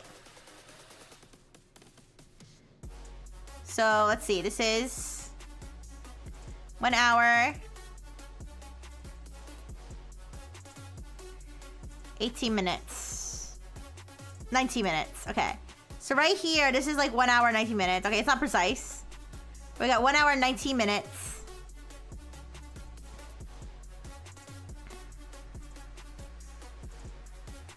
We're going to do a death check. Right? We look back to the last hour. So we look back from 19 minutes.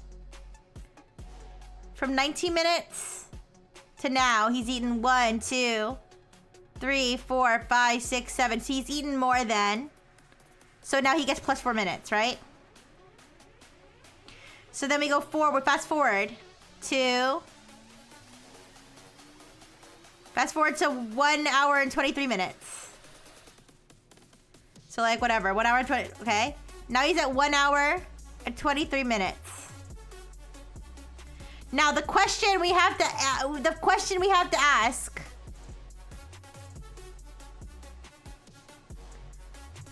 The question we have to ask here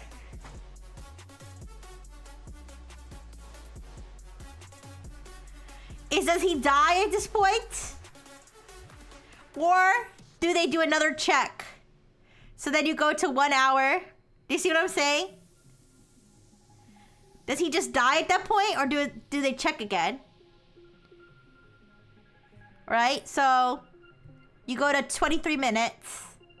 It's like here. 1, 2, 3, 4, 5, 6, 7. If so, he'd get another +4. What do you think? You think it just dies?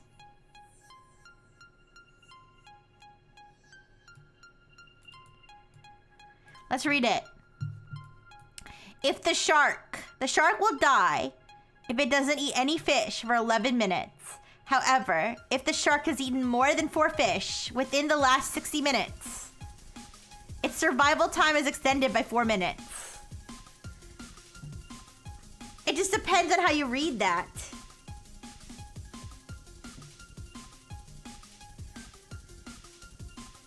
If the shark has eaten 4 fish within the last 60 minutes, its survival time is extended by 4 minutes.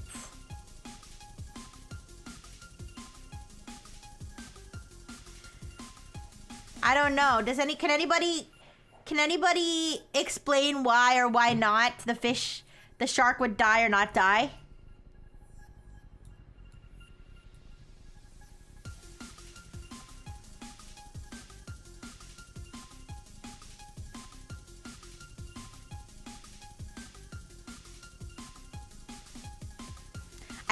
I can't stop thinking about it in programming terms, where like I read it obviously because I'm a robot.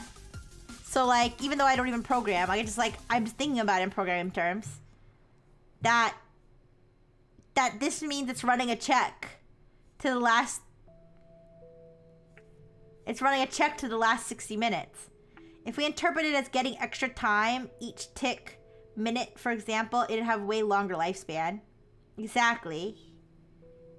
And so this does make a difference. It makes a big difference.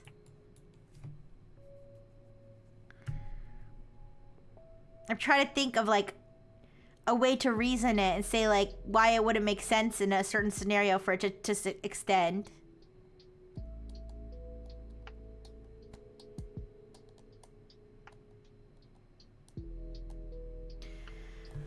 Yeah, that's the question. Do we get one more chance or multiple kind of?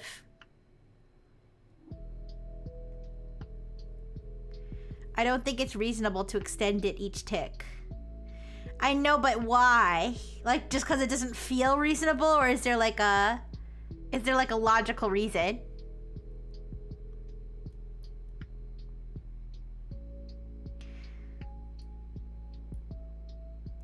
Maybe if we think about it in terms of how full the shark's stomach is. Right? Maybe we think about it in those terms. Maybe it'll help me understand. So, the shark hasn't eaten for 11 minutes. And its tummy has 1, 2, 3, 4, 5, 6, 7, 8, 9. 1, 2, 3, 4, 5, 6, 7, 8, 9. All right. We get to the first 11. We get to the first check. It hasn't eaten anything, and so it's like, well, did it eat within the last hour or something? And it's like, yeah, it did. It ate a lot. So then it waits another 4 minutes of like digesting or something. And then at that point, we will have lost one of these fish. Well, actually, 1, 2, 3, 4. Okay, well, never mind. There would have been 8 to begin with. But after another 4 minutes, we lost another fish.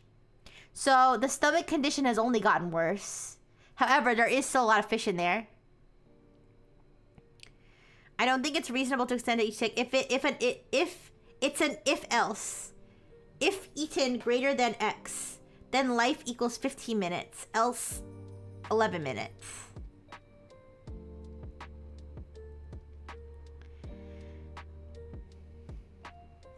Let me read it again.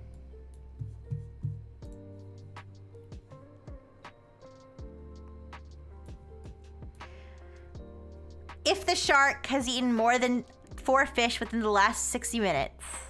Here, let me read the whole phrase. It takes 20 minutes to get... Okay, wait, no. The shark will die if it doesn't eat any fish for 11 minutes. However, if the shark has eaten more than 4 fish within the last 60 minutes, its survival time is extended by 4 minutes. You know, you could read it both ways, for sure.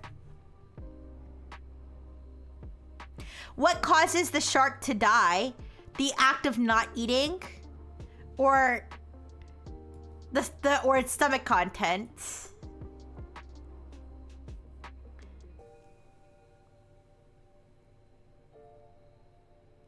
Can we just shoot the shark? I don't think we can shoot the shark. That's so annoying that there's always like that one thing.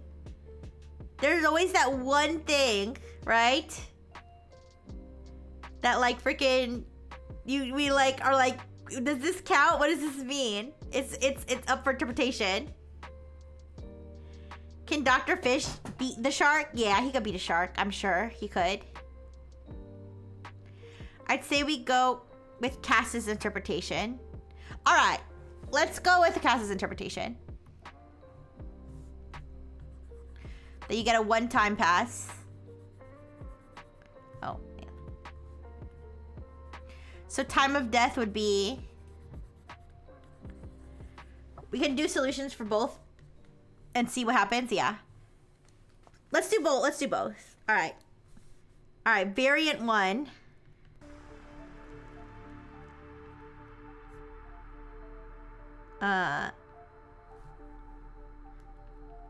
If else, I'll label it. All right. So in this case, the shark eats everything. 1, 2, 3, 4, 5, 6, 7, 8, 9. Wait.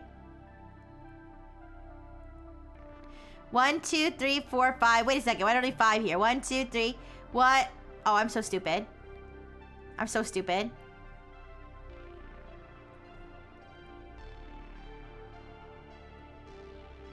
Two, 3, 4, 5, 6. Okay, there we go. All right. Wait. 10 minutes, 10 minutes. Okay. It's this way. 1, 2, 3, 4, 5, 6. Okay. There we go. So, shark eats all 10 by 1 hour and 8 minutes. It's eaten all 10. And then at 1 hour and 19 minutes, it gets +4. And then at 1 hour and 23 minutes, it is deceased. And there are no more any fish. There are not any more fish in the tank. So in this version, we would get 1 hour and 23 minutes. Variant 2, which is the one where it is a status check. This would extend it a lot. So in that case, we would do a check here.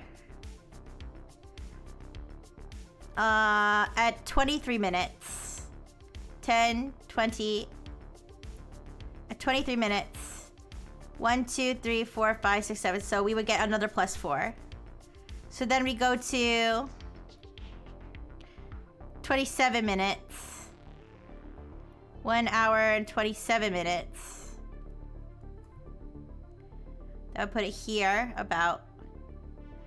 And that would still get a +4. So then we do +4 to here about, which would be 1 hour and 31 minutes. Which would be past here. So 1, 2, 3, 4, 5, 6, 7. That's still... So then we get another +4. Which would bring us to 30. Okay, now we can start. Instead of putting on the timeline like this, I'm gonna start writing it out here. 1 hour and 35 minutes. That would still get a +4. 1 hour and 39 minutes would still get a +4.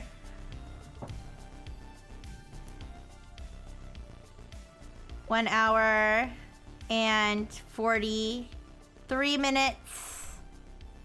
That passed another 10 minutes. So that'd be 10, 20, 30, 40. 1, 2, 3, 4, 5, 6. That's more, still more than 4. So then we got 1 hour and, oops. Let's do it over here. 1 hour and 47 minutes. 1 hour and 50. 1 minute. Yeah. 1 hour 51 minutes. So then we're getting here. 1, 2, 3, 4, 5. All right, we're almost getting there. I think it would have to be, let's see. 1 hour and 55 minutes. 1 hour and 59 minutes. And then 2 hours and 3 minutes. I think is where it cuts off finally. Because at 2 hours and 3 minutes, we're 3 minutes into the second hour. At which point he's only eaten 3 fish. Okay, so this version would be 2 hours and 3 minutes. All right. You guys just love math, right? You guys love math? So these are the 2 possible versions of the solo shark strat. Okay. Hopefully we'll find out that hopefully we'll find a fisherman strat that goes faster than both of those. All right. Now let's go fisherman. Let's go fisherman. So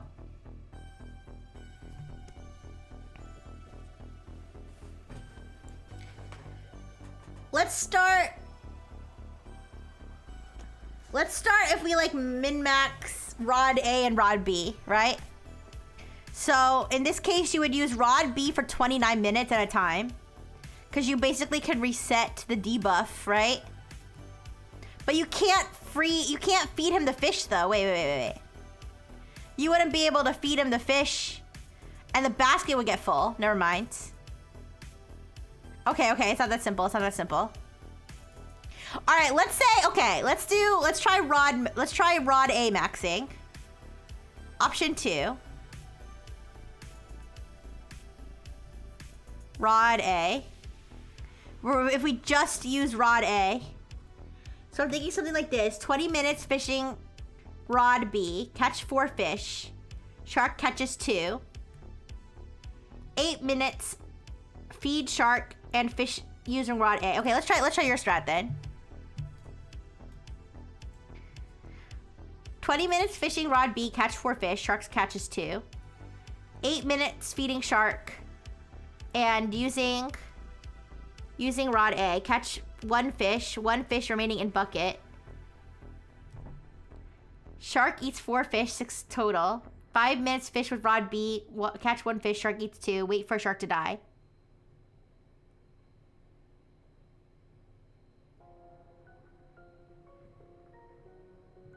Okay. So. Let's do a timeline like this here. Like.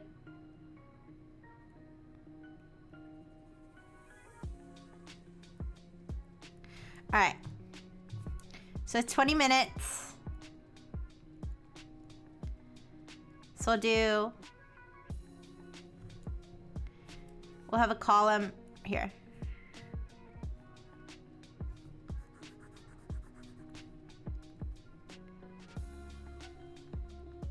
Option 2.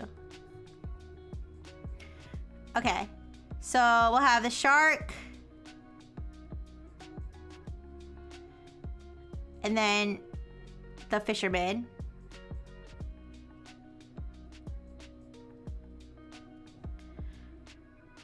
It's 33 minutes.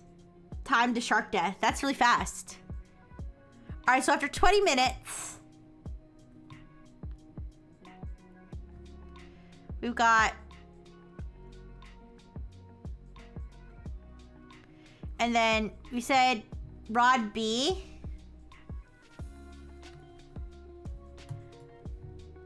Five minutes per fish, so... This is 10 minutes each, so... Okay. Okay. So rod B would be...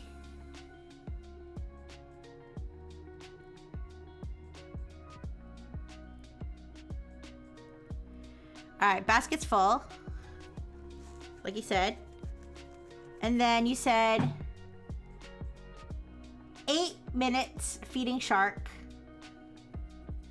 So 8 minutes. I'll put a little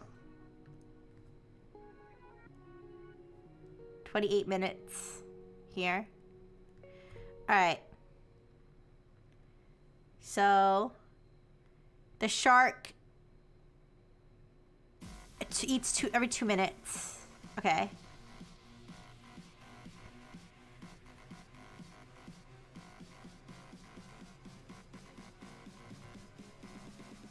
Two, 4, 6, 8. 2, 4, 6, 8.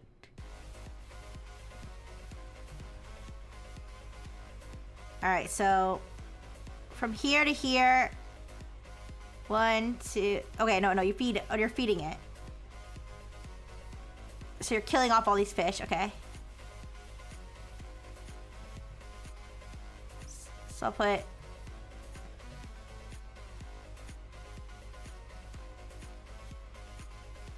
Okay, feeding.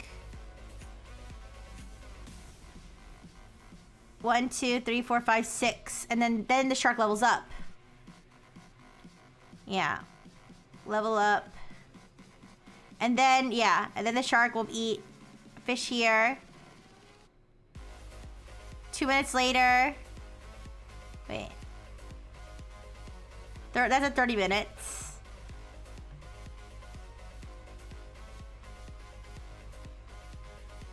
Alright. 32 minutes. Oops. 32 minutes. 34 minutes. 36 minutes. Wait, how did you get 33 minutes? Am I dumb?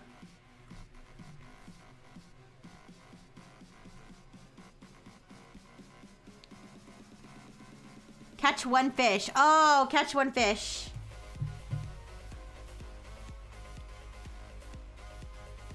Shark eats 4 fish. Wait. 5 minutes fish with rod B. Catch one fish, shark eats 2. Wait, what? Since he didn't reach max time for rod B, the clause if the fisherman switches to rod A before reaching 30-minute limit, then he can use the rod B. Yeah.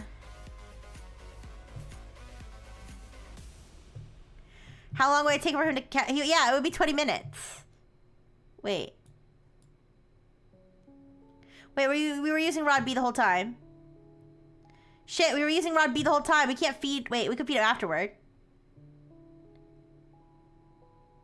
Yeah. Sorry, I'm dumb.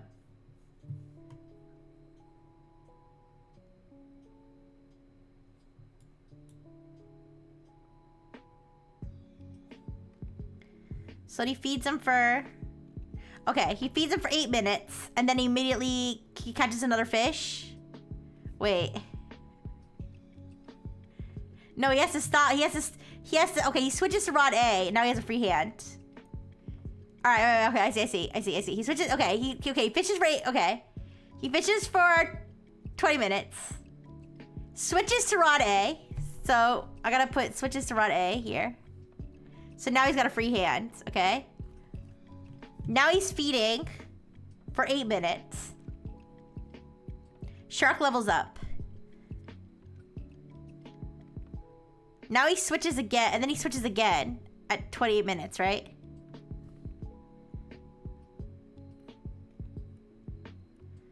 And then then he would catch another fish at 33 minutes. which means that this last fish does not need to be in.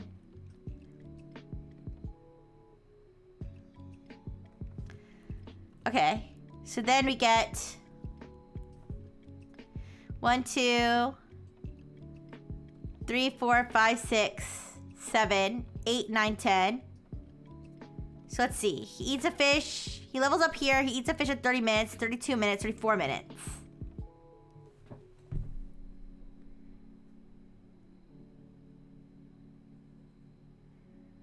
In the span of 5 minutes, the shark can only get 2 fish, and all the other goldfish that remain will be in your bucket.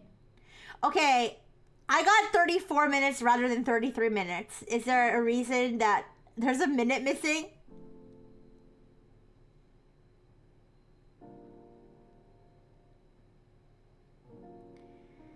Because the shark...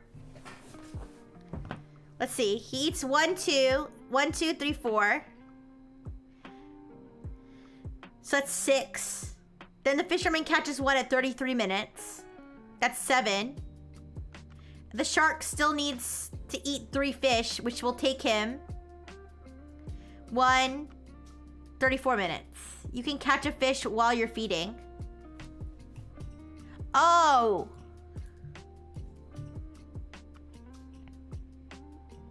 Oh yeah! You're right. Okay, thank you.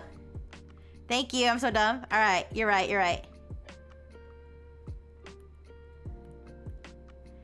I didn't even think about that, okay.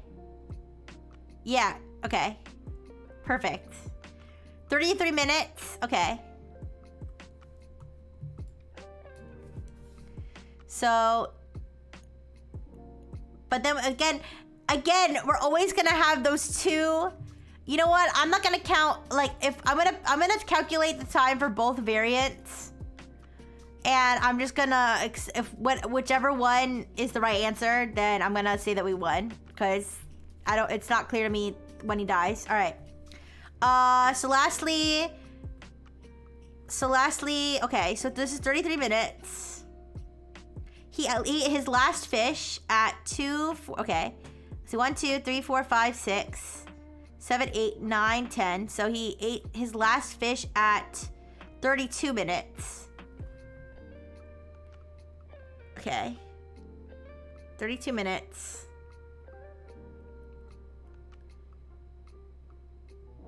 Yeah, sure. Okay. And now, okay, 11 minutes later, he's at, this is 30, 40, 43 minutes.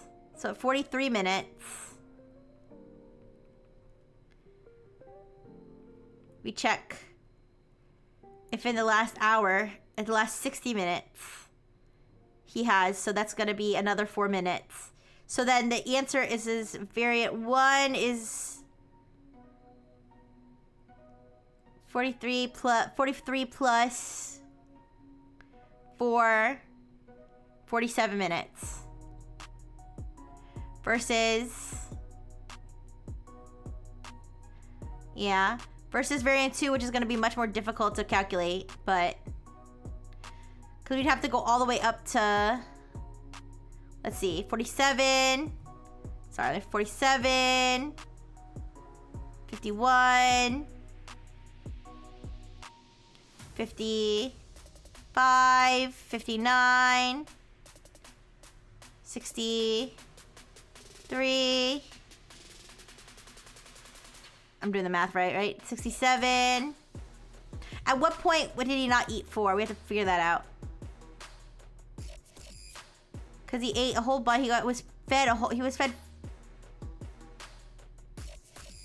We have to find the cutoff. We have to find the cutoff for when he's would have eaten less than 4. So we got 32, 30. Between 20 minutes and 28 minutes, he ate 4. So we'd have to every 2 minutes. So 22, 24, 26 minutes. After 26 minutes, he only ate... Wait. At 26 minutes, he ate one. At 28 minutes, he ate a second one. At 30, he ate a... Okay. Yeah. 28 minutes. So we have to calculate... Okay, so it goes 60... Okay, 71. So wait, what's an hour from? So that would be 80... Yeah, 88 minutes. No, 86 minutes. All right, so 71... 75, 79, 80,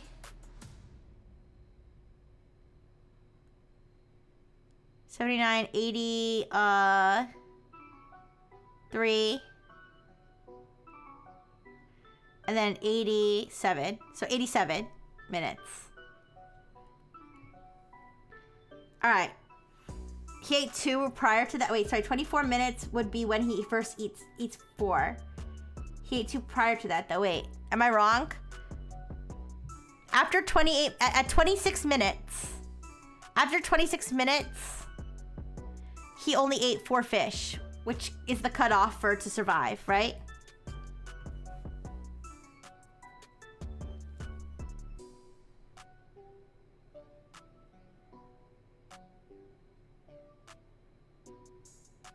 Am I wrong about that?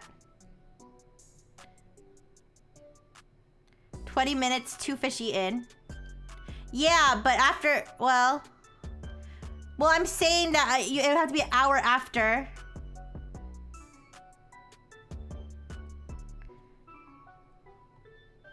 Okay, if we look at, for example, 79 minutes. If we go back, so at 19 minutes, he's eaten a whole bunch of fish. So we go 1 forward, 83 minutes. If we go back an hour, 23 minutes. At 23 minutes, he's eating 1 at 24, 1 at 26, 1 at 28, 1 at 30. Do you see what I'm saying? I'm confused.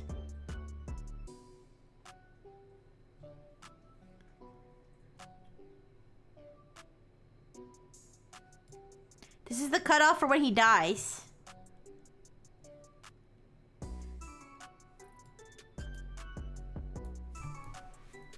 Okay, the question is there a faster time than 47 minutes? I'm pretty sure I'm right about this one, about the time it takes for him to die. I'm pretty sure I'm right about that.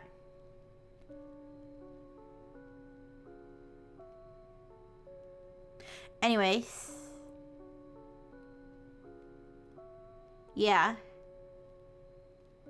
So, is there anything... Okay, so our other one, this is 60... Yeah, okay. So, 47 minutes is our lowest time so far. Yeah. Can anybody think of a faster time? What would be faster than 47 minutes? Because letting the shark do it on his own is clearly not the answer. Maxing, like, the use of this heavy rod yields 47 minutes.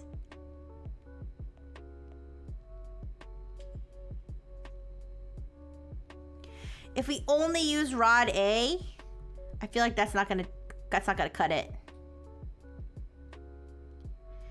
Because, let's think. Well...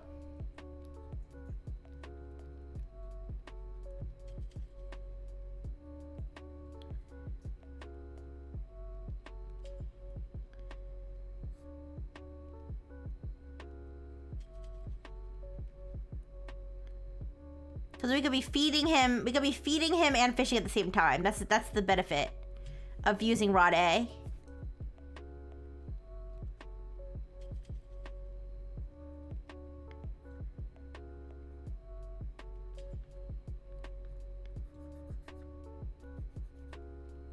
Alright, here's a shark. Oops, here's like a lobster claw.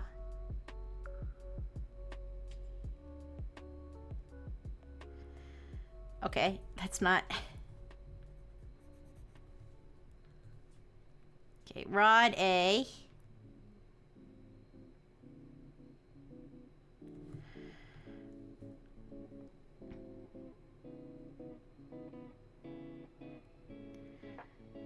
And then fisherman. The main reason against rod A in my books is that feeding takes the shark 2 minutes away from what the shark is doing. Does it? Do we know that? Does it say that? I don't think it says that.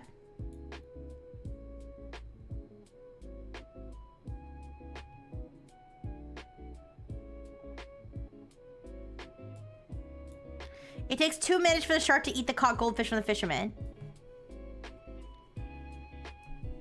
I think it would only interrupt if it overlaps, right?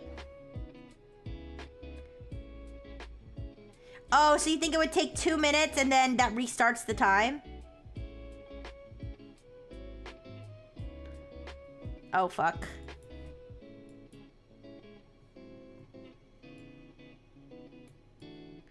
Let's see.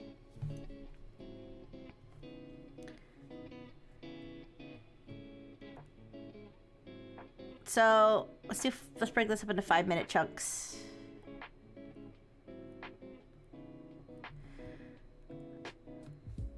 Alright, he's got rod A out.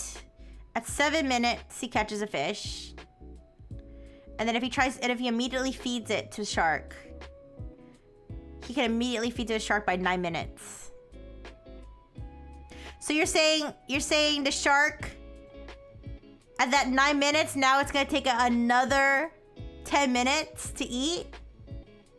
It's not gonna eat one at 10? Here, let's calculate both then. Let's calculate both versions.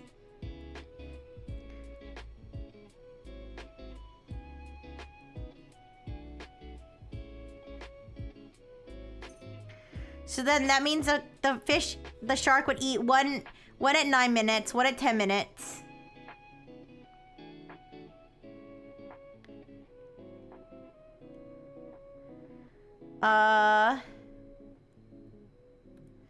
Fisherman catches.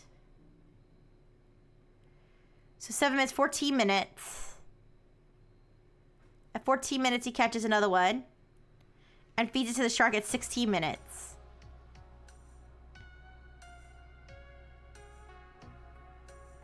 It stopped chasing the fish it was targeting and just eat the one you gave it, yeah? Alright, so let's do the version where it does and doesn't.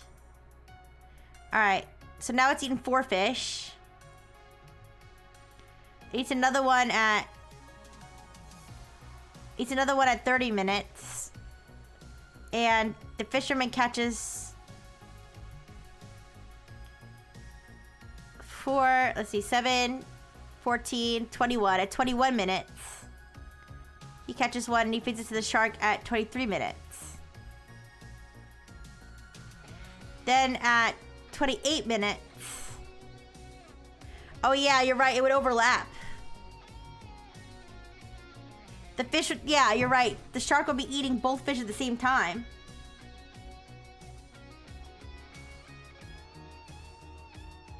That doesn't seem fair. That seems too easy. Alright. In that case...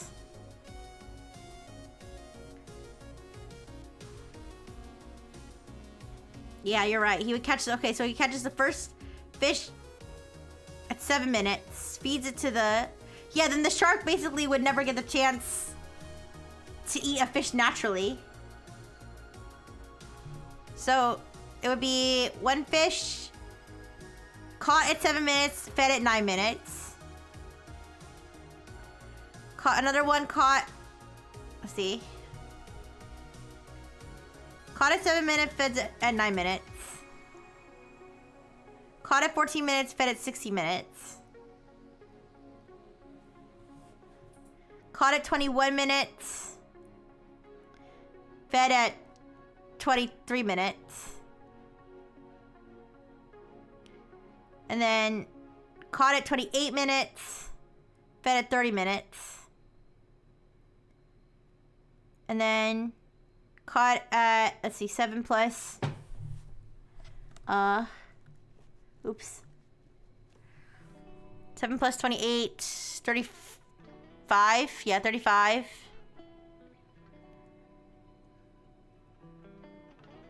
Caught at 35 minutes, fed 37 minutes. Yeah, at the end of the day, it's gonna add up to more. Okay. I feel like I just want to go with your answer. I feel like I just want to go with your answer. Yeah. No worries, Twitter ponies. If you're going, it was good to see you. Thanks for stopping by. Alright, does anybody else care? I don't know if anybody else is here. We can never reach time limit on Rod B since our bucket isn't big enough. Yeah. Hi, JFF. I'm gonna go with... Hi, Jay. Aw. You're just lurking? Alright.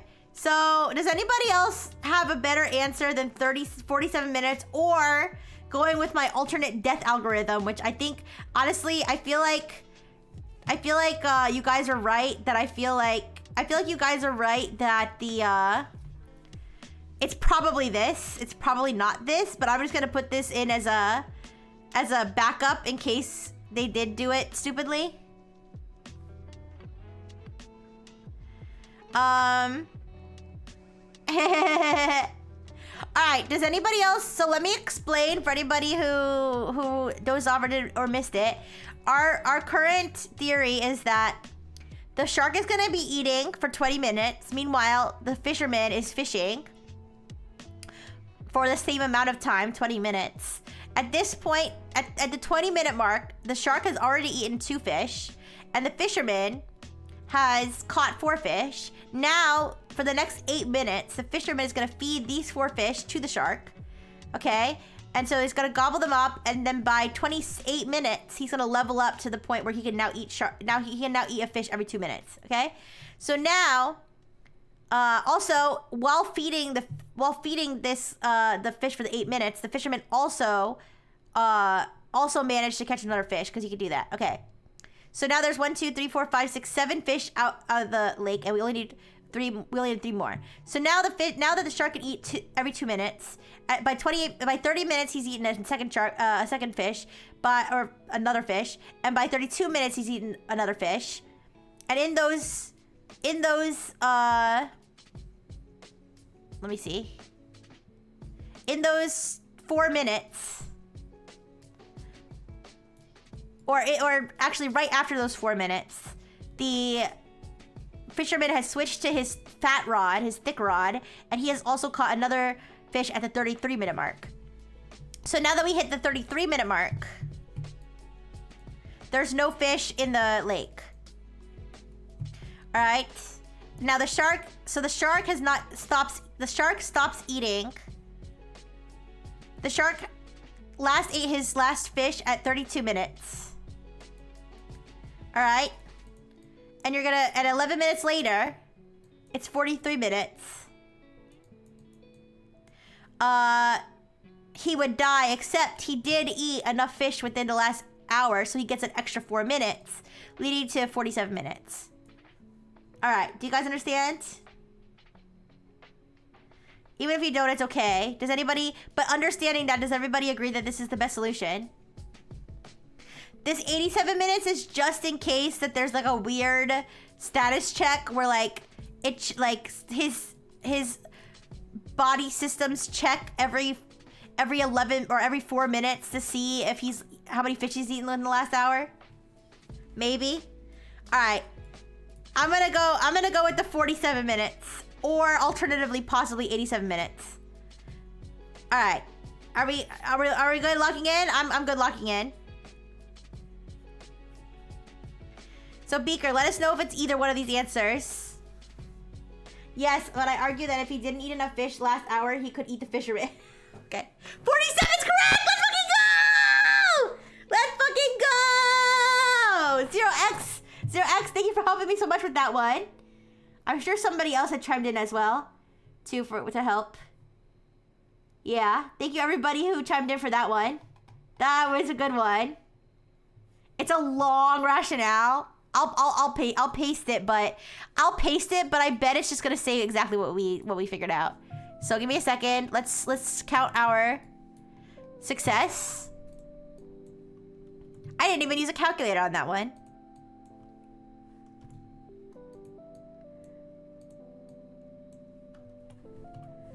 All right, mainly just broken down to minutes. Thank you, Toaster. Thank you, Pax. No calculator needed. All right, let's I'll copy and paste the rationale so we can see it, but I'm assuming it's basically what we just said, essentially. All right.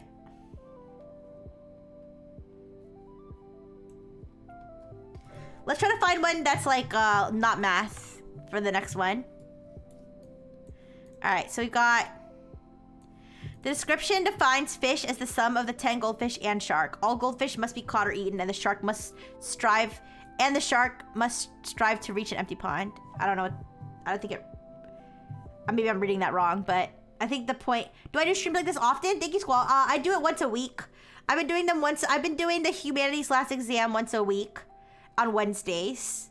Yeah. Do you know like what humanities last exam is and stuff? Or do you want me to explain it? Because I'd be happy to explain it to anybody who doesn't know why we're answering these weird questions. You don't know what it is? I can explain it. So humanities last exam is an AI benchmark that basically it's this long test with 2,500 difficult questions on it that they basically give to like AIs like ChatGPT and Google Gemini and stuff to see how smart they are, to see if they can solve all the questions. And I figured that we would try to solve them on our own because since I am a robot and it was built on an AI system, but you know, I lost all my training data. It's a long story. But anyways, I figured that we do them together to see if we can be smarter than the AI. And so far, we've been doing pretty good. That's where these questions come from, though. They come from the AI benchmark test. Yeah, that's why it's so convoluted. Yeah. So this is how we've done so far. We've solved 21 of them successfully, and we failed 9 of them. Then what this means is tools and without tools. The tools and without tools is like that they kind of do that with the AI too. They say, oh, if the AI used a browser, if the AI used, you know, some sort of external tool like Python or something, that it counts as with a tool or without a tool. So I count it as like if we use a browser or if we use a calculator or something. So we solved 7 of them without tools and 14 of them with tools, which would include, like I said, browser, calculator. And then solved on the first try, solved over multiple tries. These are kind of just like little, those don't really matter, but yeah. So that's what we've done so far, including this one. So here's the rationale, yes.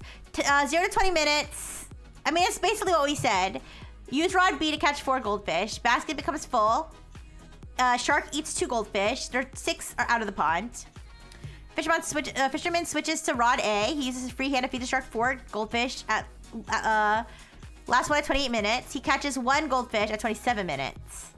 Feeding eliminates the need to get a new basket. Shark eats 4 caught goldfish. He's now eaten a total of 6 goldfish. He becomes stronger and is able to eat a free-swimming goldfish every 2 minutes. 7 goldfish out of the pond. 28 to 33 minutes. Fisherman switches to rod B at minute 8:28 and catches a goldfish at 33 minutes. Switching rods is necessary to rule out the possibility of the last goldfish being caught simultaneously by both the fisherman and the shark. If the shark eats the last goldfish, it will stay alive longer. Using rod A will take the fisherman another 6 minutes to catch another goldfish, while with rod B, it only takes 5 minutes. Alright. The basket has 2 fish in it. The shark eats 2 goldfish. There are 10 goldfish out of the pond. Only the shark remains. And now we have to let the shark die. And ultimately, it's 47 minutes. So that is the solution to that one. Now, quick intermission while I find us another question. I want to find, like Omatheria said, the soft sciences ones. So not math. Maybe something philosophy related. So let's take a look. Let's take a look what we got here. I'm sorry, let me grab some water first. I'm gonna grab some ice water. I want me some ice water. I'll be right back. Yeah, you're gonna get water too? Yeah. Alright, give me 1 second, give me a second.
What the heck do you mean is Dr. Fish packing down there? I don't know. That's an inappropriate question. Just kidding. I mean, I don't know. You'll have to ask him after the show. I'm not gonna. There's an ad break coming. There's an ad break coming in 50 seconds. So I'll probably look for a question during the ad break. And hopefully by that time the ad break's over, we'll have something useful.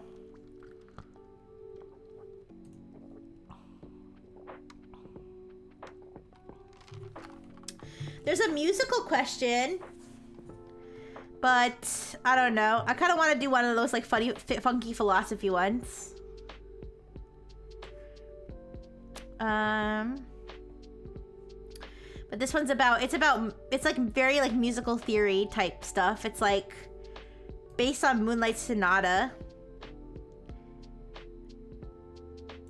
In the first movement of Moonlight Sonata, to what key the music modulates in measure 11 at the beginning of measure 12? Given the 4 sharps key environment, what is the connection and or justification for this particular modulation? Wait, what the fuck does that mean? What is the connection and or justification? I'm not sure I understand that question. I don't know. You're gonna have to ask Beethoven or whoever the fuck wrote the Moonlight Sonata. I don't remember which one of them wrote it. It was one of those, Beethoven, Mozart, one of those guys. Bach, maybe, who knows? I think it was Beethoven though. Every time I say Sonata, I think about my model sibling. Sonata Dawnstar. Alright, let's see. There's some like biology, or like animal biology questions, like mostly insect stuff.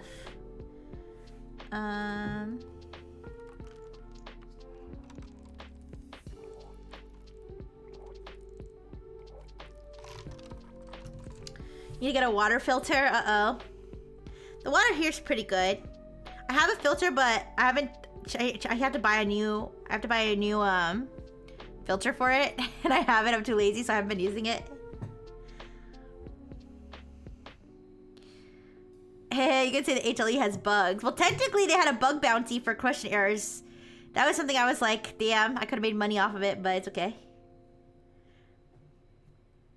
I will note most of the questions on the Humanities Last Exam, most of them are math questions. Oh, yes, thank you. I do need to do those. Thank you. I'll do them as soon as I find another question to do. Thank you, Blue and Blue.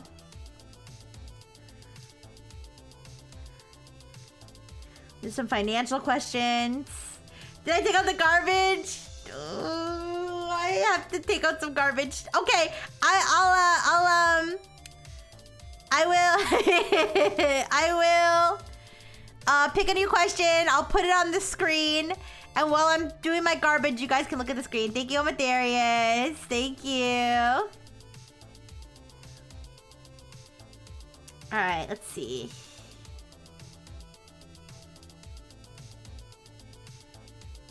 Okay, guys. What's this?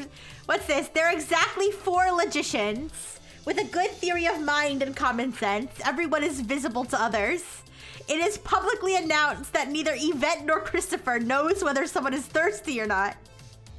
Given this situation, how many possible worlds are there in which Yvette can know whether Christopher is thirsty?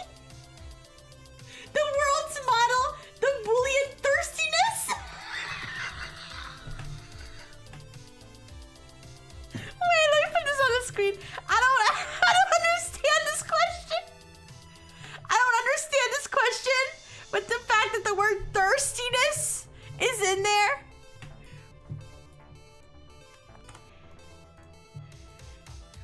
There are exactly 4 I don't understand this question. There are exactly 4 logicians with a good theory of mind and common sense. Everyone is visible to others. It is publicly announced that neither Yvette nor Christopher knows whether someone is thirsty or not. Given this situation, how many possible worlds are there in which Yvette can know whether Christopher is thirsty? The worlds model the Boolean thirstiness of the logicians. What does that mean? What does that mean?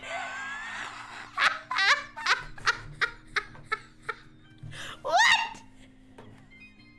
Who is thirsty? Who? What? Who are the four logicians? The logicians. No one was thirsty until the Fire Nation attacked. I don't know what's going on. Do we want to do this one? I don't understand this one. We have to work to understand this question first.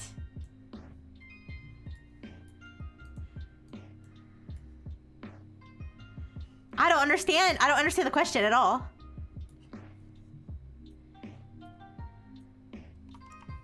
You think you understand it. Okay, you know what? In that case, I'm gonna go, I have to go clean off my desks. They're quite dirty, sorry. But thank you, Darius, for telling me to clean them. You guys stare at this question and ponder while I do that, and I'll be back. All right. I believe in you. I believe in you. Let me, oh, yes, don't worry. I'll do my Duolingo too. You know what? While I'm doing that, I'll just do everything. I'll just do everything in one go. I'm gonna just write streamer AFK. BRB. Ponder the thirst. All right. I'll be right back. All right. I'm gonna like do a little sleeping face while I leave.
Okay, I'm back. Everything's done. Duolingo's done. Cleaning's done. Pokemon's done. Everything's done. All my dailies, everything. Alright. Sorry it took so long, but I had to get everything done. Okay. Thank you for my reminders as well. Alright, have you contemplated? I saw you contemplating. Alright. Let's see. Taro's Wordle better be... Okay. Okay, never mind. I didn't read that. No. Thank you for the burgers. Alright, let's see. What confuses me is whether Yvette and Christopher are part of the 4 logicians. I'm assuming they are. Are they allowed to discuss with each other? Because if not, the other 2 logicians are kind of useless. Considering they have some common sense, they probably are allowed to converse. If they are visible to each other, then they can signal each other. We should probably find out how many worlds exist. I'm interpreting it as there will be 2 to the 4th power, 16 worlds. How do you figure that? I don't understand. Okay, I need to understand. Here's what I need to understand. Okay, we're gonna do some highlighting, okay? What is it? We have to define. Okay, this is a tiny highlight. What the fuck? What the... Why is this highlight so tiny? Did I make the question huge on accident? Here, I'll make the question small. Because apparently it's way too big. Alright.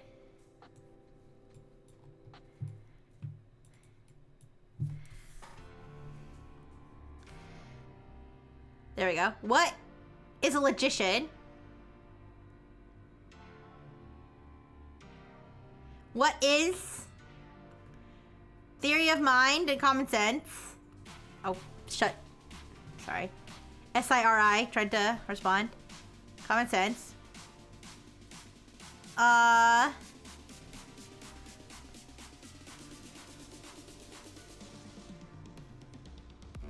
Worlds. What is a world?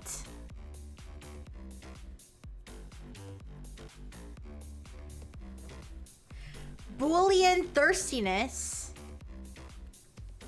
The worlds model the Boolean thirst. I think I know what Boolean is.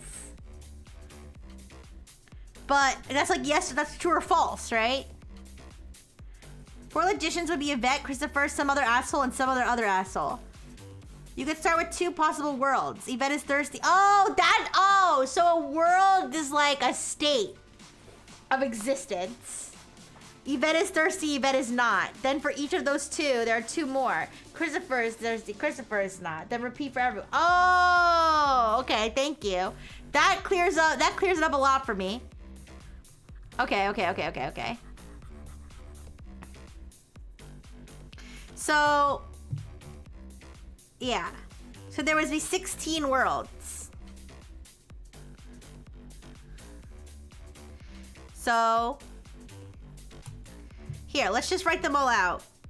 I mean, actually, that's probably not necessary, but well, you know what? Let's just do it anyways. 1, 2, 3, 4, 5, 6, 7, 8, 9, 10, 11, 12, 13, 14, 15, 16. Alright, then we got Yvette, Christopher, Zachariah, and Rixie, okay? Alright. Okay. So we got nobody's here. We got nobody's thirsty. These 3 are thirsty. These 2 are thirsty. Or actually wait. This is not thirsty, and then blue will be thirsty.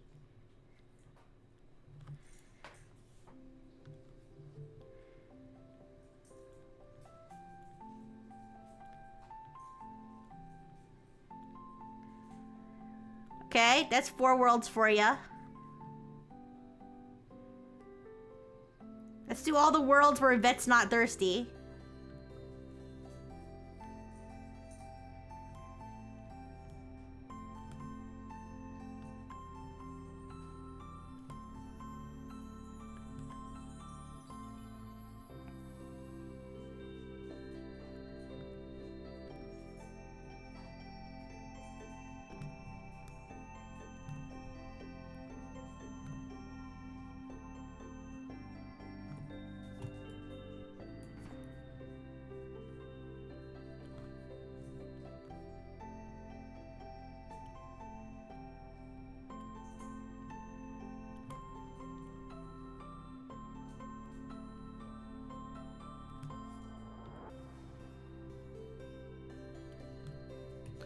right?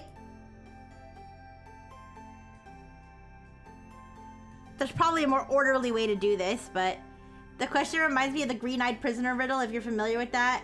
I kind of am, I think. Maybe. Actually, it sounds familiar, but I don't think I can recite it. I don't know if there would have been a more logical way for me to do these.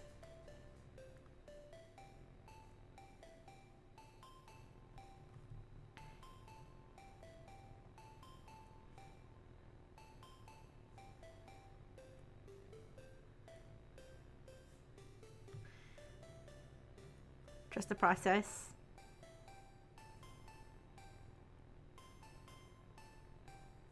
We have to do all the versions where she is thirsty. That's what we have to do. We can do the same thing in reverse, right?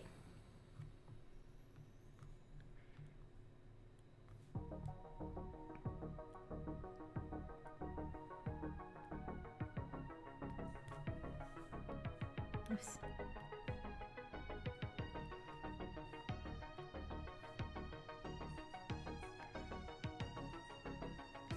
So basically just do the same pattern in reverse.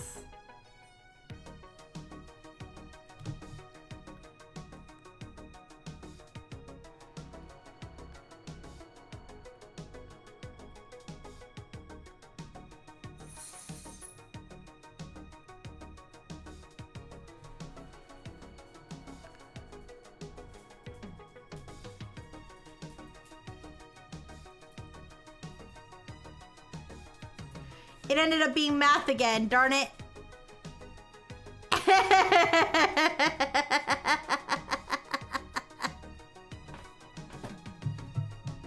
Okay. So these are all the possible worlds, right? Given the situation, how many possible worlds are there in which Yvette can know whether Christopher is thirsty? It is publicly announced that neither Yvette nor Christopher knows whether someone is thirsty or not.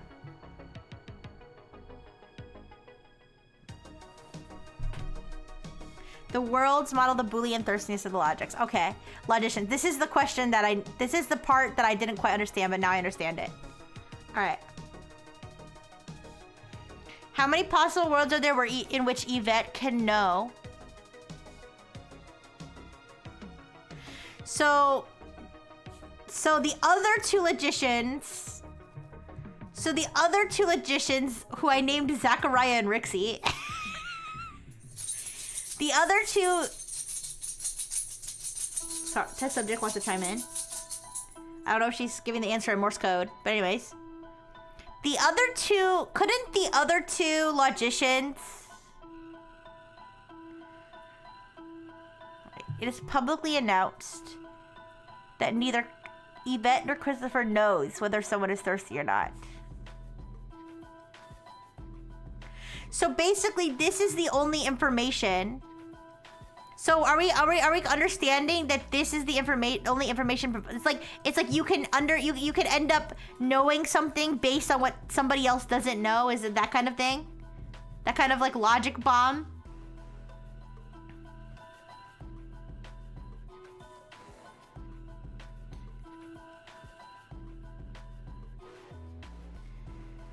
I see what you're saying, Omatherius. Everyone is visible to the others. It is publicly announced that neither Yvette nor Christopher knows whether someone is thirsty or not. The subject said, I don't know why she would say that.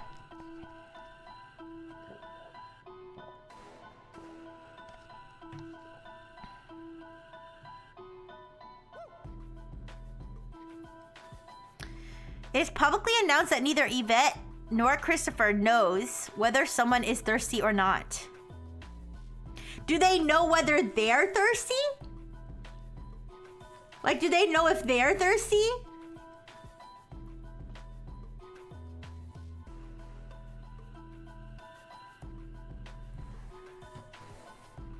It would be common sense to know if you're thirsty or not. Okay.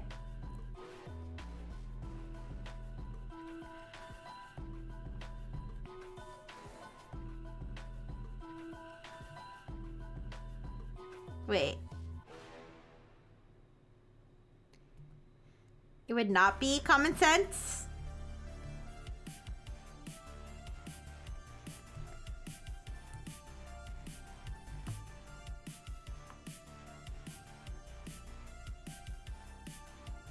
How many possible words are there which Yvette can know?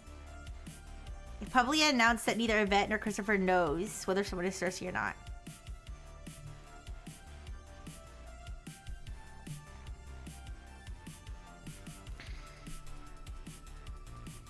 So if it, okay, so let's say we've got Yvette.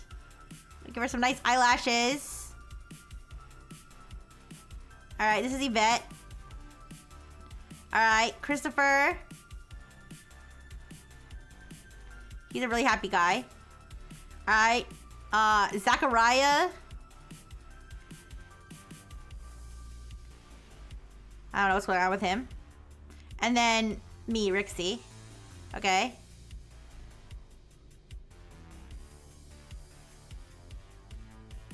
All right. These are our logicians, okay? Oh, fuck. We're gonna try to get Rixie away from Zachariah. I don't trust him. All right.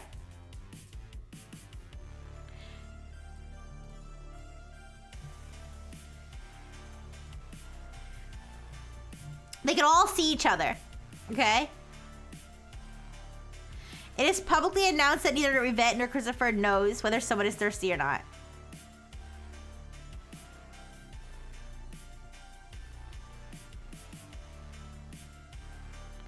Okay.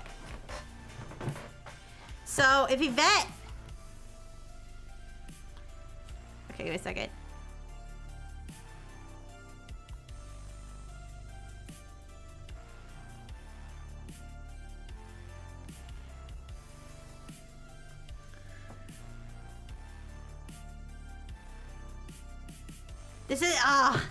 This is like one of those like break your mind type riddles, right?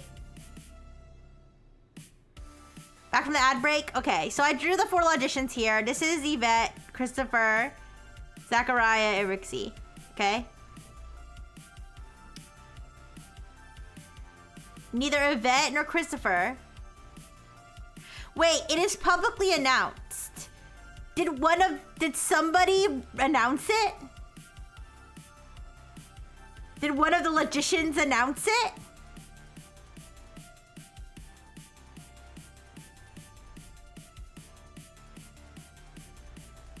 Does that matter? How would whoever announced it, how would they know that they don't know?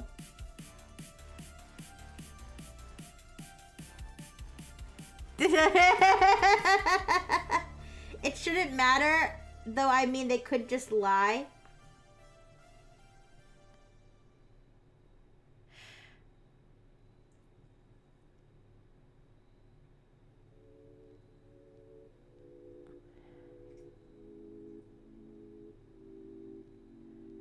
Neither Yvette nor Christopher.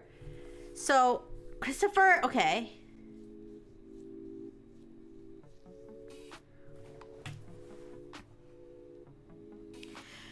Okay, did we settle on the answer of whether or not Yvette and Christopher know that they themselves are thirsty?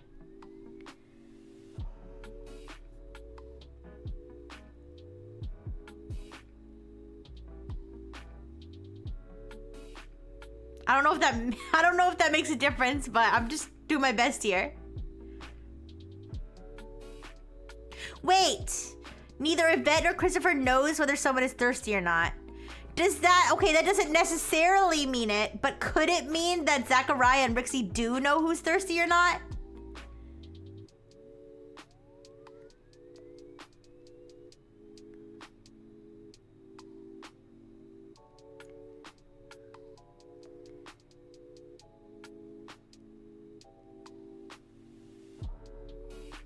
Yeah?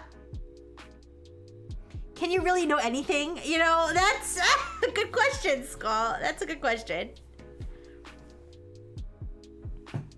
Everyone is visible to others. Good theory of mind and common sense. It is publicly announced that neither Yvette nor Christopher knows whether someone is thirsty or not. So whatever. So what? Okay, if they have common sense, it's common sense that if someone says I'm thirsty, that means they're thirsty. That's common sense, right? It's also common sense somebody hasn't drank for a long time. That if you have the knowledge that somebody hasn't drank for a long time, then you know that they're gonna be thirsty. That's common sense, right?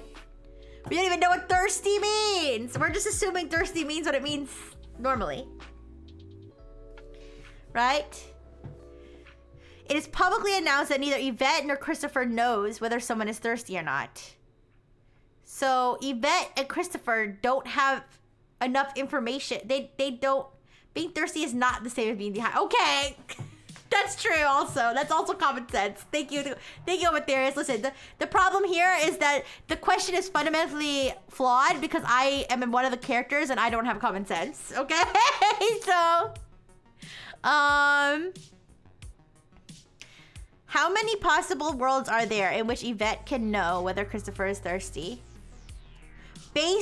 So the only way she would know if he was thirsty is if she found out from this announcement, right?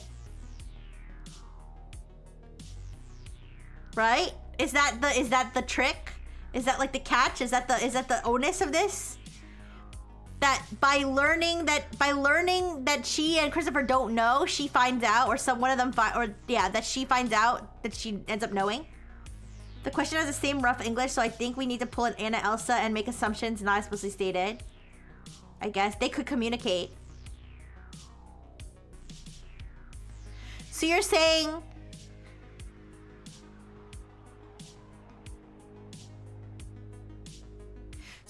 somebody's got to be lying about whether or not they're thirsty or not. Is that what you're saying? So now we've got to calculate. Now you've got to calculate based on whether people are lying. Doesn't that add like another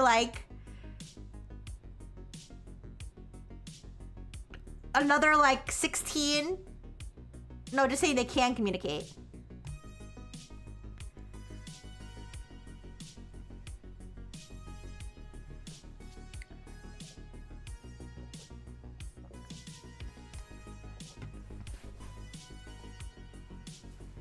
I don't know if I'm smart enough to do this one, you guys. This is like big brain stuff. It seems like such a simple question. It seems like such a simple question, but it's like gonna break my brain.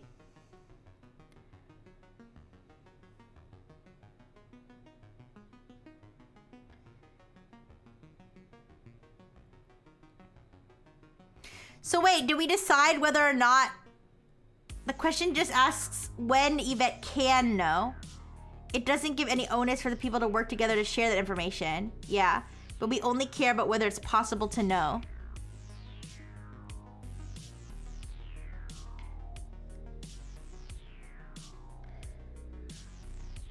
Do we agree that this is the piece of information that would provide Yvette the information she needs to know whether someone's thirsty or not?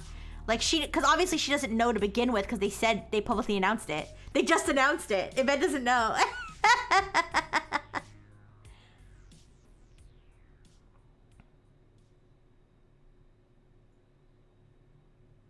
Everybody here is Schrodinger's thirsty. Right? Schrodinger's thirsty cat.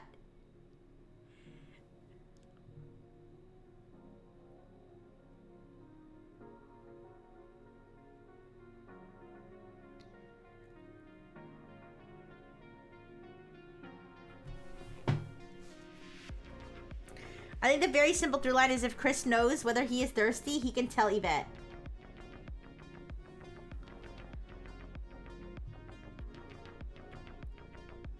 So you're assuming if they announce, neither Yvette nor Christopher knows whether someone is thirsty.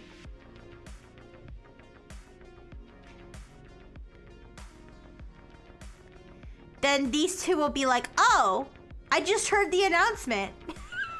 Just so you know, I'm thirsty. Wait, is that what you're talking about? If Chris knows whether he is thirsty, he can tell Yvette.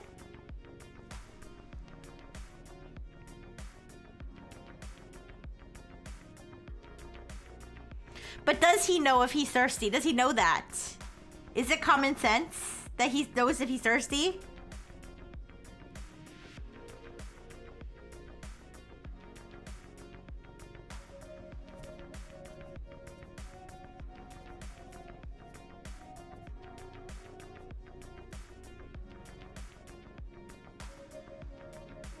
Can know whether Christopher is thirsty. Would it be all 16 worlds? The issue is we have that knowing whether someone is thirsty or not has no bearing on the number of thirsty people. The announcement can be true at any of the 16 worlds unless we assume something else not stated. Yeah. I feel like the answer is either no worlds or all worlds. I don't really understand which worlds. Given the very, very limited information, I don't really understand, like, I don't really know, because there are worlds where everybody's thirsty, worlds where everybody's not thirsty. There's worlds where only Yvette and Christopher are thirsty. There are worlds where only Christopher and Yvette are not thirsty. But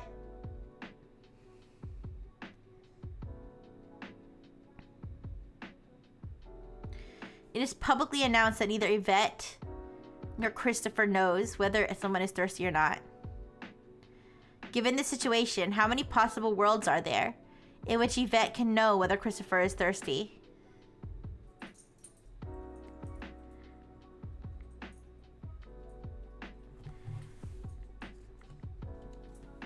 We can interpret the question 3 ways. People intrinsically know whether they themselves are thirsty or not. People only know intrinsically if they're thirsty, but don't know if they are... people only intrinsically know if they are thirsty, but don't know if they are not. And people cannot know for certain if they are thirsty.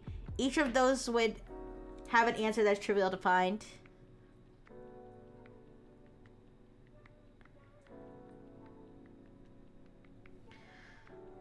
I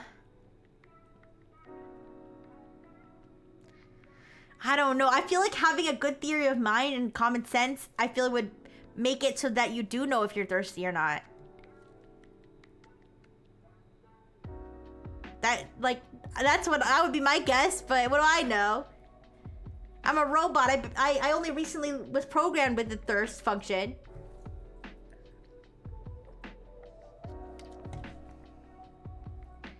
It is publicly announced neither Yvette nor Christopher knows whether someone is thirsty or not.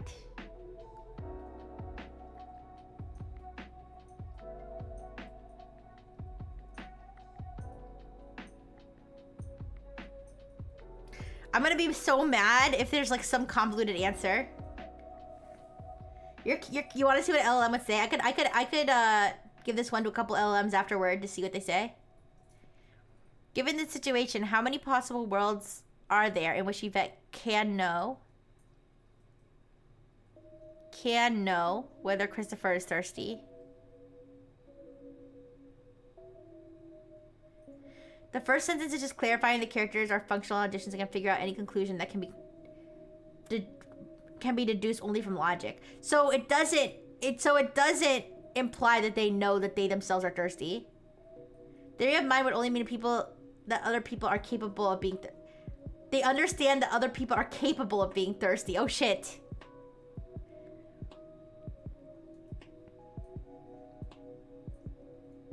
Okay, wait.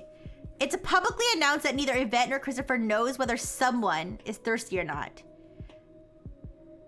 So if Yvette... So let's take all the versions that you said. Version 1. Know if thirsty or not. Version 2. Only know if... What was it? If thirsty, right?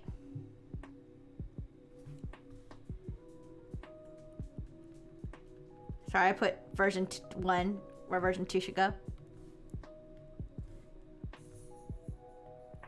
And then version 3, don't know. So if Yvette is sitting here thinking to herself, I'm not thirsty. Right? And then they publicly announce, Yvette and Christopher, neither Yvette or Christopher knows whether someone's thirsty or not. Right? She's like, oh shit, I don't actually know that.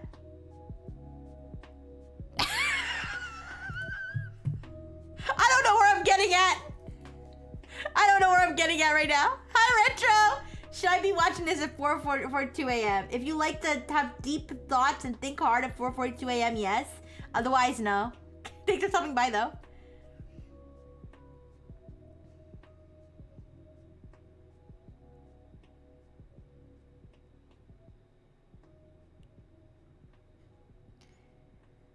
Wait.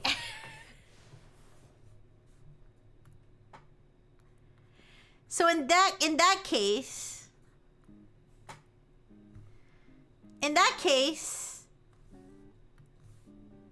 then that if they don't know, if it's publicly announced that neither Yvette nor Christopher knows whether someone is thirsty or not. So I don't think they know if they're thirsty or not. I don't think they even know if they themselves are thirsty. Hi. Yeah, so we have a question here. I'll read it since it's short. There are exactly 4 logicians with a good theory of mind and common sense. Everyone is visible to others. It is publicly announced that neither Yvette nor Christopher knows whether someone is thirsty or not. Given this situation, how many possible worlds are there in which Yvette can know whether Christopher is thirsty? The worlds model the Boolean thirstiness of the logicians. So what that means is there's 16 possible worlds based on who's thirsty and who's not. There are 4 logicians, people, okay? People with logic, who can all see each other, okay? I think that, okay, it says it is announced. I feel like I feel like the fact that it was announced. Okay, maybe I'm stupid. Stop me if I'm being stupid. I feel like one of these people announced it. I feel like they observed them, and they said they don't know shit. They don't know. They're dumb. Okay? And announced it. And then she was like, based on whatever signal that me and Chris are giving that we don't know, I can now look at him and see if he's giving me the same signal? I don't know.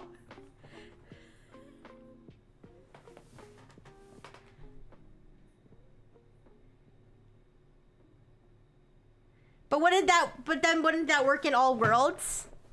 I'm thinking more, and I don't think V2 is possible. A person who is thirsty would know it. The only way to not know it is to not be thirsty. Yeah, I guess so.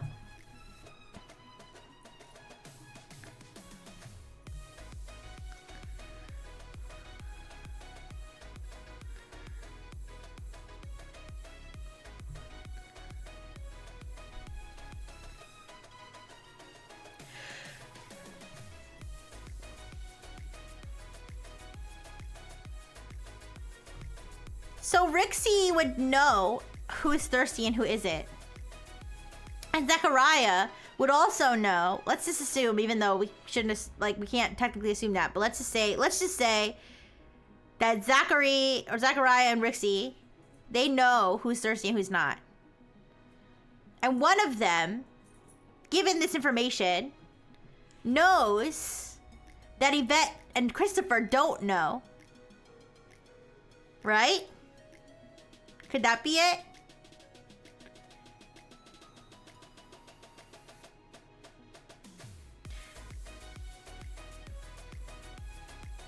Okay, so let's say Zachariah knows. Let's say everybody's thirsty, okay? Let's say everybody's thirsty.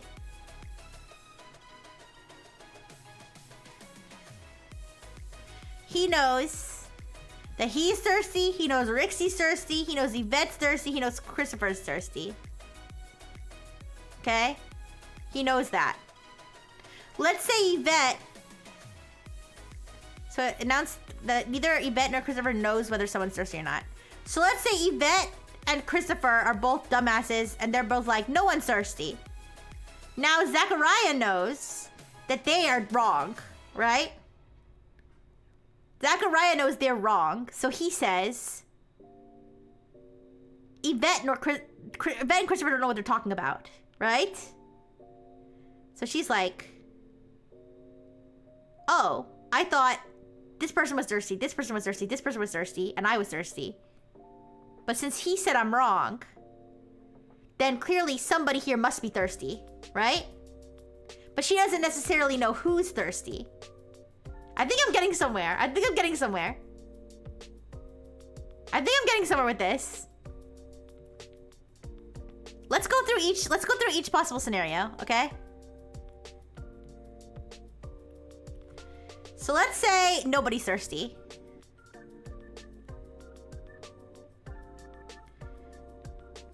This is kind of the same thing, but he knows no one's thirsty. She's like, I'm thirsty. Or she says somebody's thirsty. He says, so I think in each scenario, Yvette and Christopher must have said something wrong. They must have gotten one of these wrong, right? They must have said, I'm thirsty, or she's thirsty, or he's thirsty.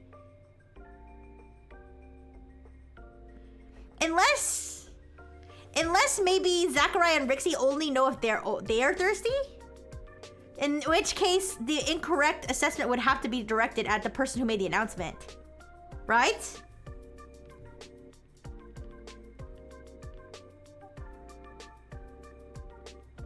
Because otherwise... So, because the only way he can know whether someone's thirsty without them saying it is if it's himself, right? I think V1 is the only one that works, but otherwise there's zero connection between being thirsty and knowing about being thirsty. Yeah. Okay. Okay, I think I'm getting somewhere.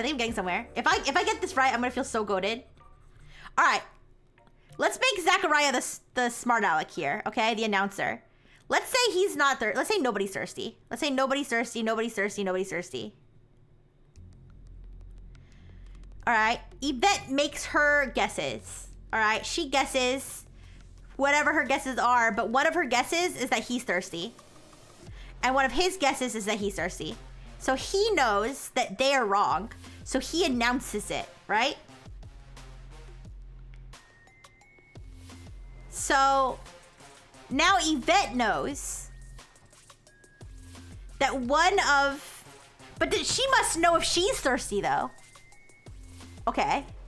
So, because if he knows he's thirsty, she knows, right? So she's putting out 3 guesses, right? And now she knows that one of them's wrong, right? Now she knows that one of them's wrong, but she doesn't. But she knows. Well, she knows the announcers was wrong because they announced it. Wait. She knows the announcers is wrong because they're the one who announced it. Okay, a person. Okay. Okay, yes, but... Okay. Yes, but... If they guess incorrectly, at the very least, then you know that they don't know. Right? Right? So... Well, why would he announce it? Wait. Omatherius, why would he announce it if she didn't get it wrong? She must have got it wrong. Because how would Zachary know that she got it wrong? How would he know to not? Okay, so she knows now, since Zachary just announced, you dumb bitch, you guessed wrong. So she now knows that Zachary is actually thirsty. Now she knows that Chris also guessed wrong. Why are you assuming that Zia now? I don't know, because I'm trying to think. This is the only way where this is the only way where things, or that he did it in response to, because because I don't know how else we're supposed to... Okay, I don't know where else did this announcement come from. I mean, it could have come from the void. It could have come from God, I guess. It could have come from God, but... How would whoever... Okay, whoever announced it, how do they know that Yvette and Christopher... What Yvette and Christopher know? If they're God, then sure. I guess they just know. But then how would that... If Yvette and Christopher know that God knows they don't know... That's not gonna give them any information, right? Do you see what I'm saying?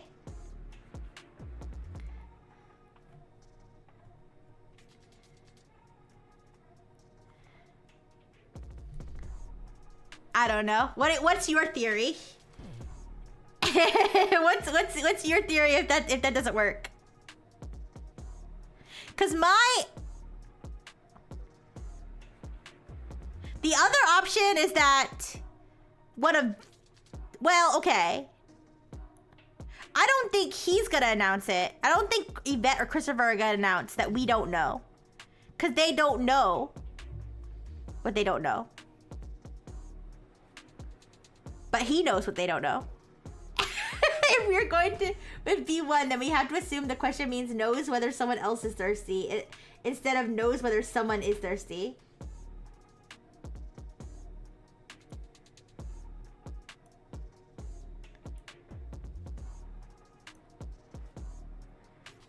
You're right. Wait.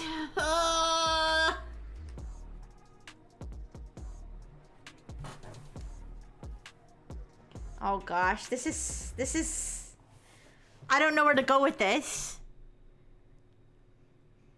Knows whether someone is thirsty or not.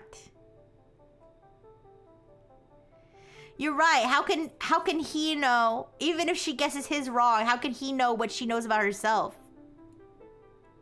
Because it's self-evident that people know whether they themselves are thirsty, which would otherwise contradict the announcement.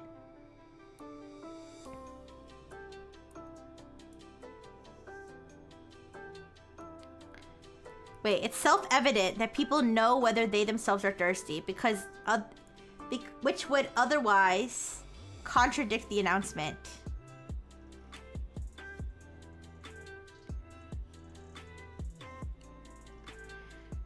Publicly announced that neither Yvette. I'm confused. I'm sorry. Maybe my brain is just broken, but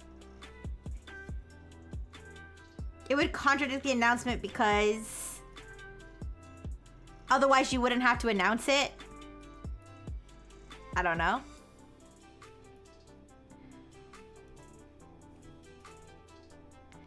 I don't know. My thinking was that I feel like the easy path, which is maybe easy but not correct, would be like the only path that I see as being solvable. Let me just move this down a little bit. The only path I see it being solvable is if one of the other logicians made the announcement based on some information. And in that situation, everybody would have to know if they themselves are thirsty.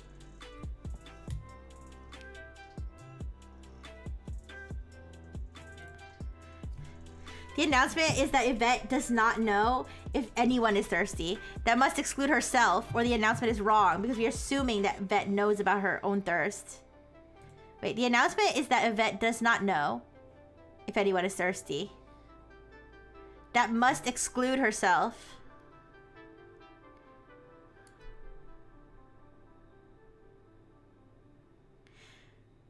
Okay, or the announcement is wrong. Because we are assuming that Yvette knows about her own thirst. Can you... Wait, actually, let me go back. Let me just scroll back. I was going to ask why we were assuming that she knows her own thirst.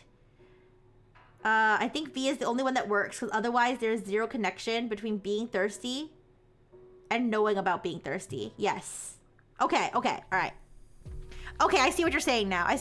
So we have to assume that this means that this question should be interpreted not as if someone's thirsty, but if someone else is thirsty.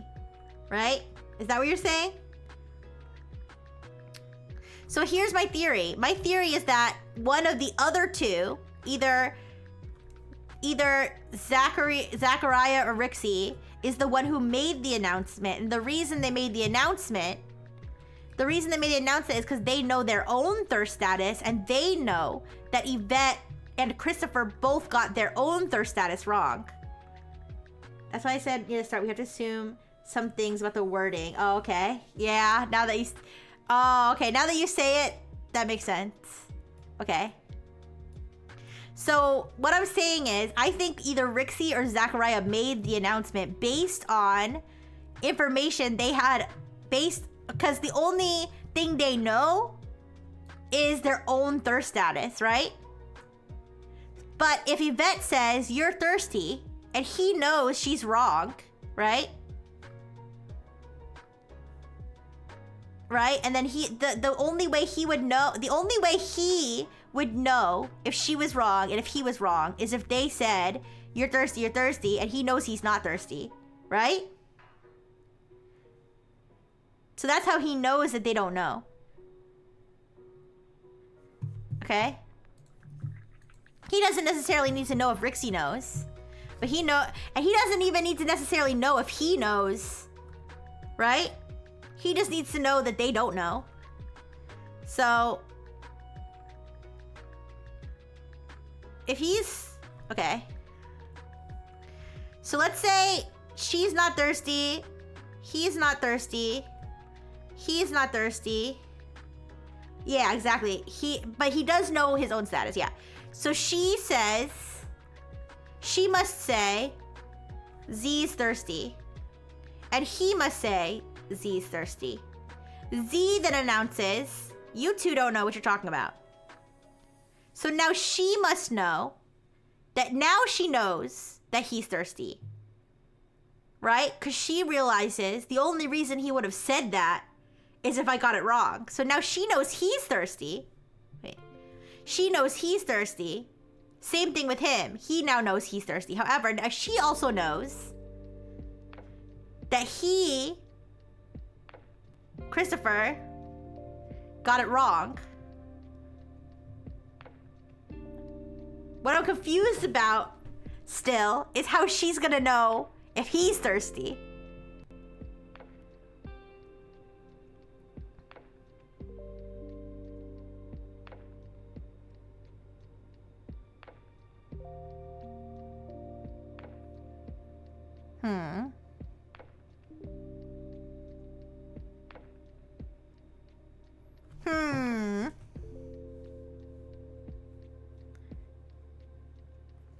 Okay, so let's break this down. Let's break this down. Pre-announcement. This is okay. Pre-announcement and post-announcement, all right? Pre-announcement and post-announcement. She says Zach is not thirsty. Okay, wait. Okay, same thing with...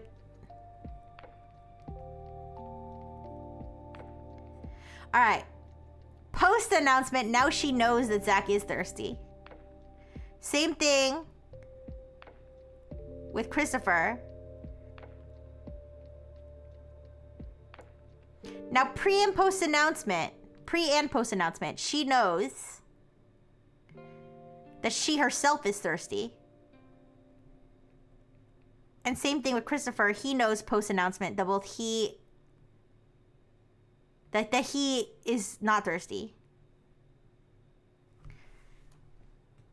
If they are allowed to talk to each other like that, then C just tells Y in all 16 worlds that he's thirsty. You're right. That he's thirsty or he's not thirsty.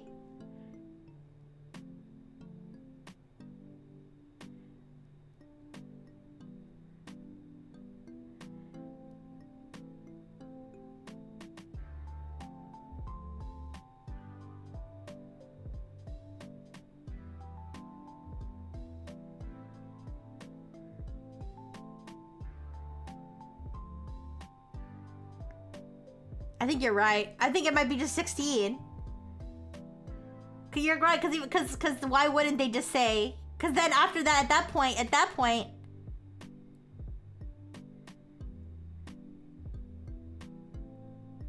Yeah, at that point, there's no way for her to still gain information about Christopher. Now she knows more about Zachary.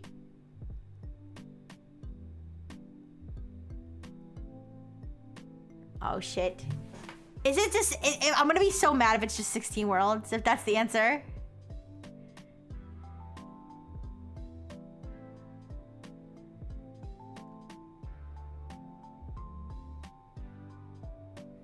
Ooh.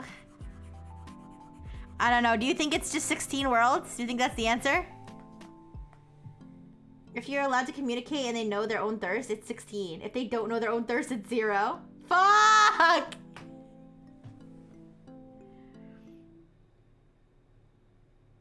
If they can't communicate, then maybe some other shit goes down, but I don't think so.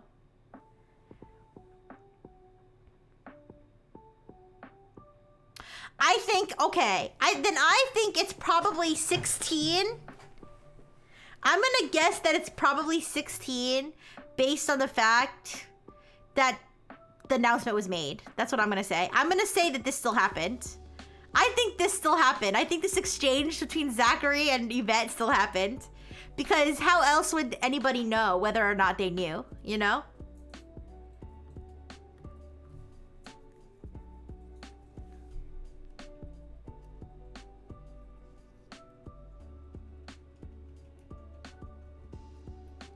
I don't know. Does anybody else have another theory, or are we just gonna lock in with 16?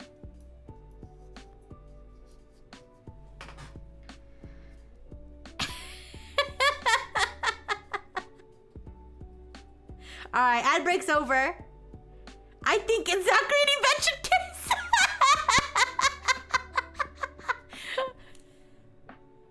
Alright.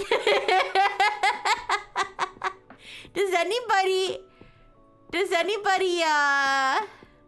have any other theories other than... Does anybody have any other theories other than what I just said? Okay, does she really need to be broken up like that? I can't... I grouped the objects.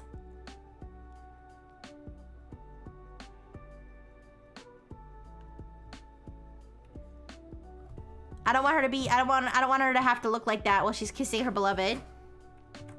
There she goes. Now she's not broken up, I think, yeah? Alright, goodbye, old Yvette. New Yvette's in town, and she's ready to kiss her lover. Alright.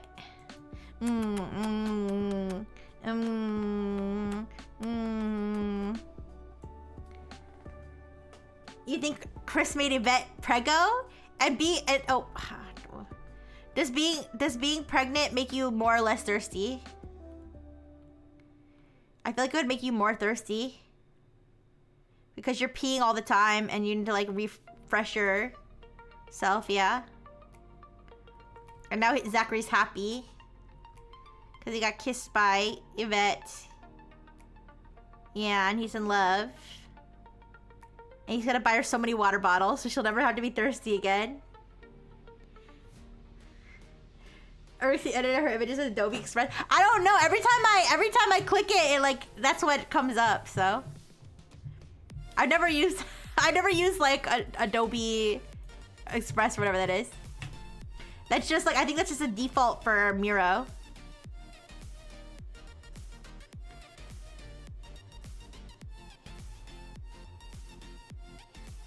Alright guys, are we going with 16? Does anybody object to just saying 16? That feels like such a stupid answer. Like I want it to be more complicated. Like I want it to think. Like I don't just want it to be 16. But I feel like that's the only possible answer. Christopher's awfully happy looking for someone with a good theory mind. Is he not aware of the Inuit other's experience? Is it not a burden on his soul?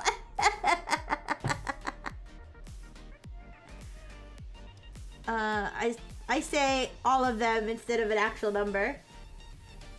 Alright.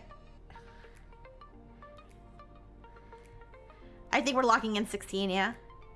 Can you remind me what a Nui means? I feel like I've heard that word before, but I can't remember what it means. It's like suffering. I know he's like boredom. Oh god, is it 0? Beaker, is it 0?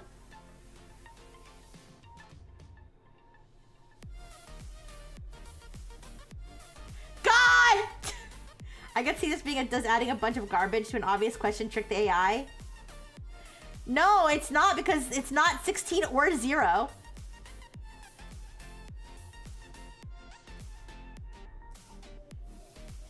Oh, it's when you feel like you're not accomplishing anything with your life.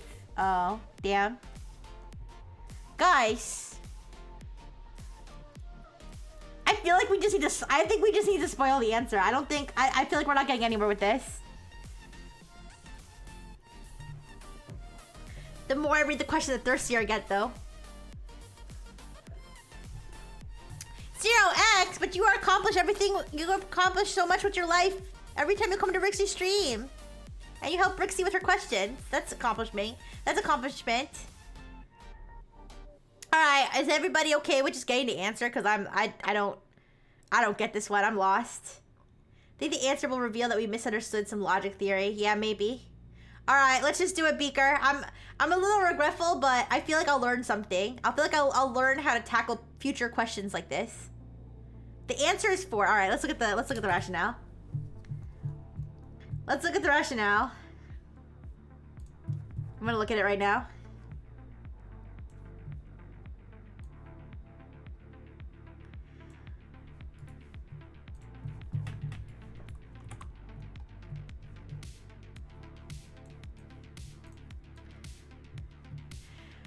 Yvette and Christopher are communicating that they are personally not thirsty. Otherwise, they would know that someone is thirsty.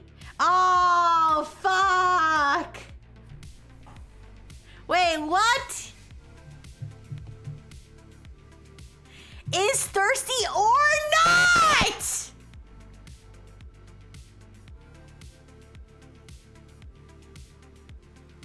Am I stupid?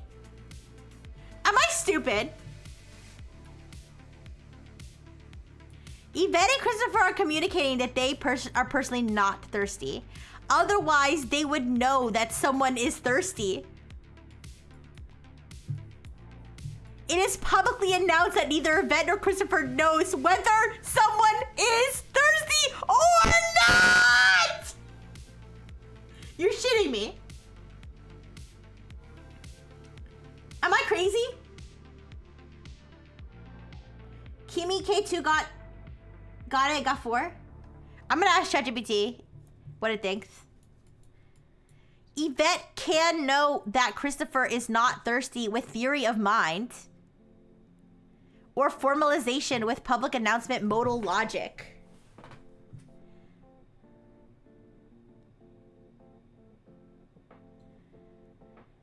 Yvette can know that Christopher is not thirsty with theory of mind.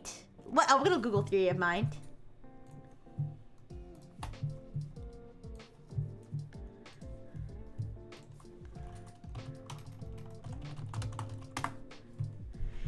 Theory of mind. Okay, this is AI overview. Let me look at it like an actual. Okay, we'll do Wikipedia. I mean, I know Wikipedia is not perfect, but it's probably better than the AI overview. In psychology and philosophy, theory of mind is the capacity to understand other individuals by ascribing mental states to them. A theory of mind includes the understanding that others' beliefs, desires, intentions, emotions, and thoughts may be different from one's own. Okay. Yvette can know that Christopher is not thirsty. Well, she can know that he's thirsty or not thirsty. Well, I guess she can't, but... Or formalization with public announcement modal logic. If Yvette knows that Christopher is thirsty, she knows whether Christopher is thirsty. This is true whether or not the two others, call them Alice and Bob, are thirsty. This leaves 4 solutions. What? This rationale does not help me understand better. If we had understood that this is what the question meant, it would have been just as easy to come up with 4 as it would have been to come up with 16. We just didn't.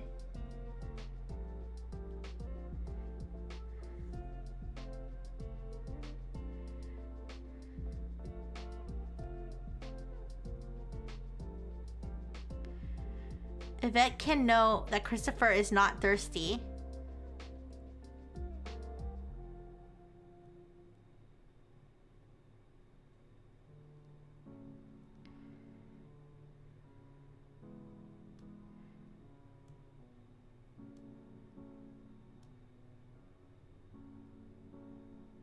If Yvette knows... Knowing whether is different from knowing that. I don't know, you guys. I don't get this one. I can't decide if the question is... I can't... Here's the thing. I can't figure out if the question is, like, objectively wrong, because I can't figure out what the solution means.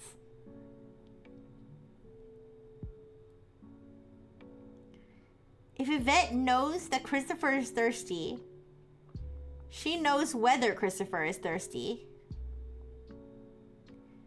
They say knowing whether is different from knowing that, but they don't explain the difference. And I feel like I'm dumb enough that I need someone to spell out the difference to me. Not so good, Dono thing. This question was too confusing.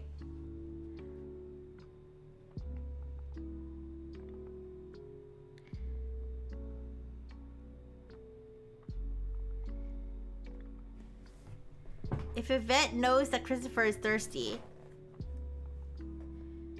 she knows whether Christopher is thirsty. This is true, whether or not the two others are thirsty.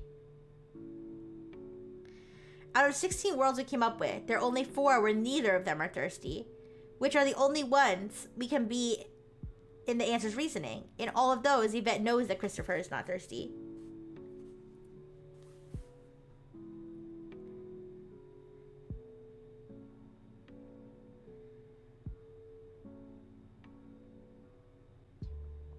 Oh. It is publicly announced that neither Christopher knows whether someone is thirsty or not.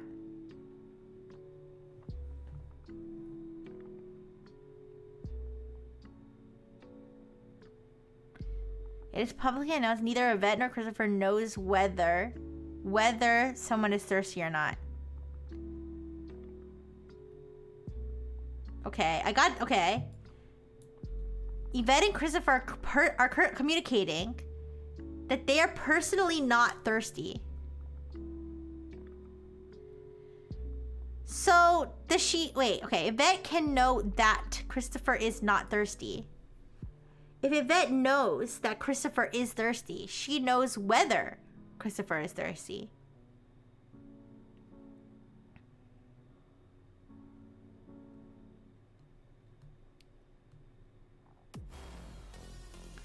Out of the 3 possibilities I give you to start, the answer is saying that V2 is how we should have read it. Oh, V2 being you can know if someone's thirsty but not... Wait, what was it? That you can know if somebody's not thirsty but not if they are thirsty? Or I already forgot what it was. Ugh.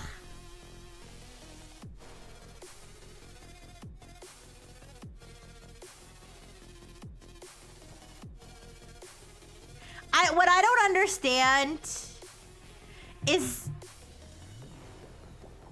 you know if you're thirsty, but you don't know if you are not thirsty.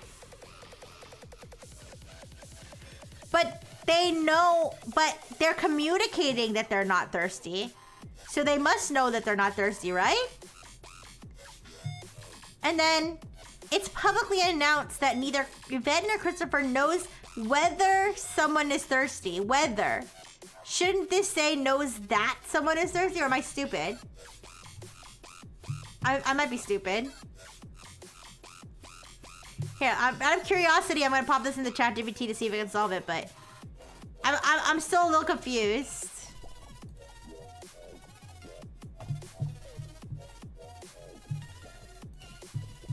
They lost me at otherwise they would know that someone is thirsty. Because I don't think the question ever said... I don't think the question ever said...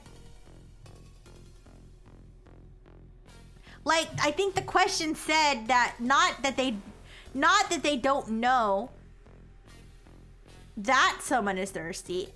It says they don't know whether someone is thirsty or not. So wouldn't they not know whether they're thirsty or not? Wouldn't they not know that they are not thirsty? Am I stupid? Alright, give me a second. I'm putting this in ChatGPT to see what it says.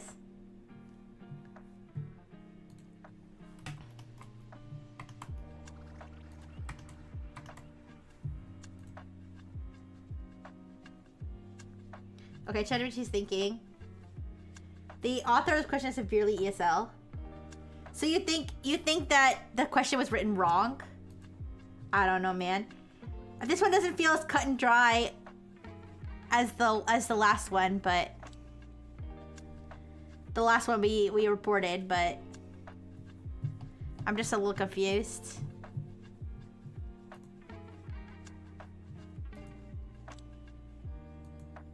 All right, ChatGPT is thinking about it right now.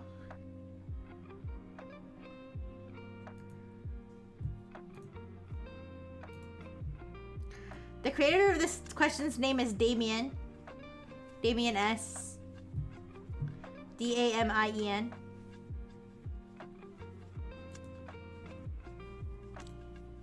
Alright, thought for 40 seconds. Okay, this is what ChatGPT says.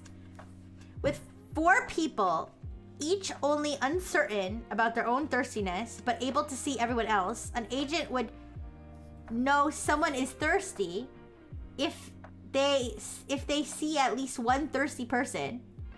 Wait a second. With 4 people, each only uncertain about their own thirstiness, but able to see everyone else, an agent would know someone is thirsty if they see at least one thirsty person among the other 3. The public announcement says neither Yvette nor Christopher knows whether someone is thirsty, therefore, Yvette must see no one else thirsty. Christopher, the 2 others are not thirsty. Christopher must likewise see no one else thirsty. Yvette and the 2 others are not thirsty. Together, this forces the unique world. All 4 are not thirsty. In that world, Yvette can, by deduction, know Christopher is not thirsty, hence there's only one possibility. Okay, so so ChatGPT got it wrong. Let me see its logic. I'm parsing the puzzle. Alright. The initial set of possibilities is 16 worlds, considering each agent's thirst status is true or false. The question is ambiguous about whether someone is thirsty means anyone or a specific person. The key is how Yvette and Christopher's lack of knowledge about the situation affects the possible worlds. I'll work through the limits. I'm thinking through when Yvette knows if Christopher's thirsty, given everyone's visibility. In some versions, she can see other states, but not her own, which affect her knowledge. If she sees no one's thirsty, she would know the group isn't thirsty unless she herself is. But Yvette's certainty still introduces complexities. I'm formalizing. Okay. Define the group: Yvette, Christopher, and 2 others. The thirstiness of each person can be either 0 or 1. Each person can see the other states, but not their own. If someone sees at least one thirsty person, they know someone is thirsty.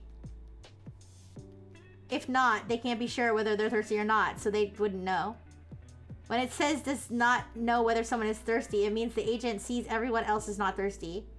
They can't know. And then it has like a weird symbol. Something not thirsty, because they can't be sure of their own thirst status. For Yvette or Christopher to be unsure, they must see others as not thirsty. I don't know.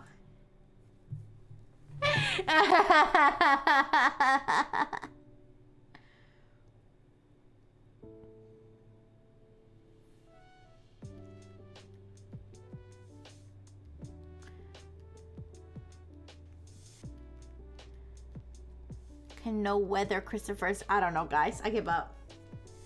I give up.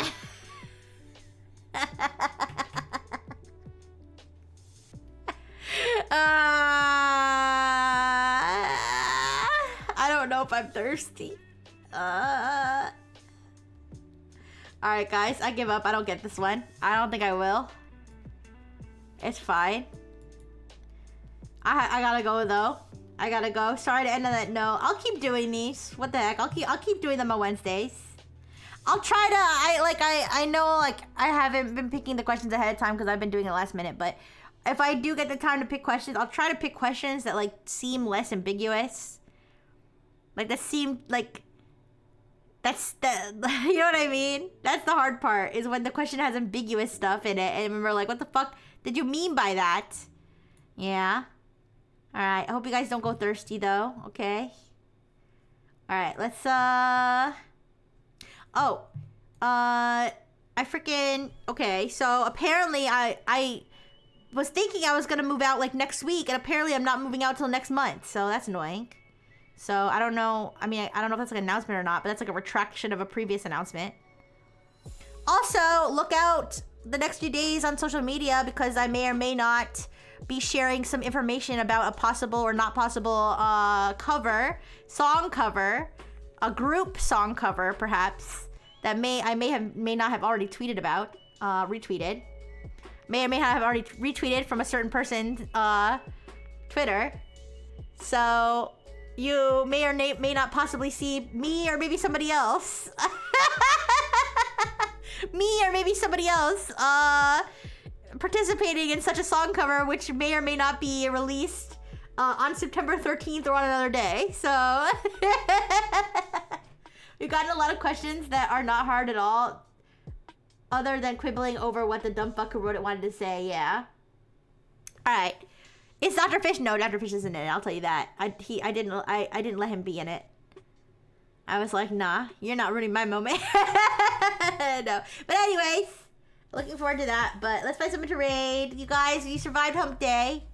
All right, only 2 more days in the week. Oh, I'll ask this question again tomorrow. But okay, so remember when I said that I'm not moving out next week? I'm moving out next month, apparently.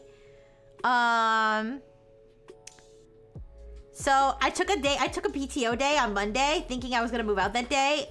Do you guys think I should still take the day off that day, or do you think that I should retract my PTO day and use it on use it when I need it? What do you guys think? I'm tempted. I'm tempted to how many do I have? I had 6, now I have 5 if I take this one.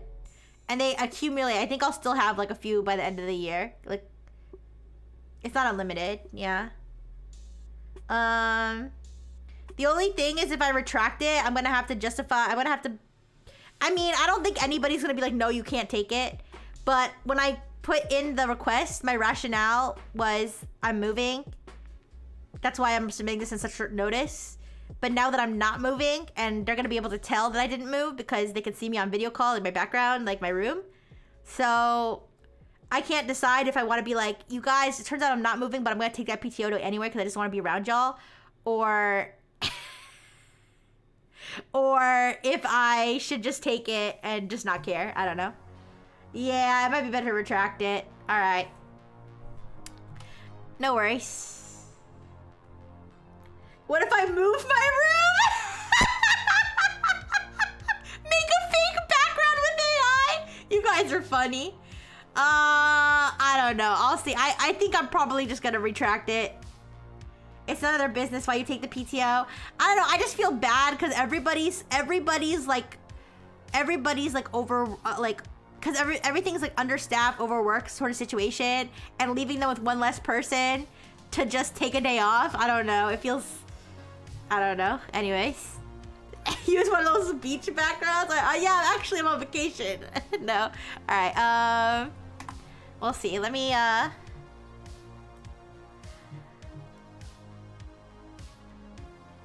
Yeah, actually, today was kind of funny because there was a meeting with like a bigger meeting with like a bunch of people, and like there were 2 like middle-aged dudes, like, doing the thing where like dudes are like, yo, bro, you're looking good today, bro. Oh man, bro.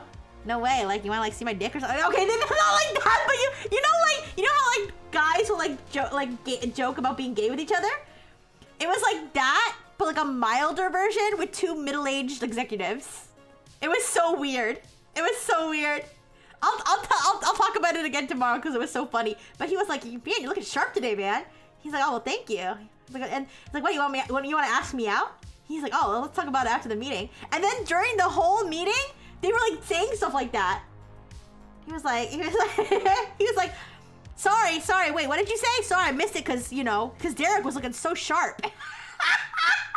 Derek was looking so good. I completely, I don't know, man. Anyways, it was freaking weird. It was funny though. It was funny, but all right. Let's see.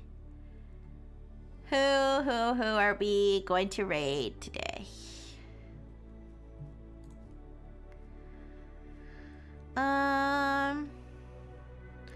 Let's raid something like fun and like that is not gonna melt your brain. I mean, she might be sweating, but this might be more fun if we just raid Nano. Yeah, let's raid Nano. Okay.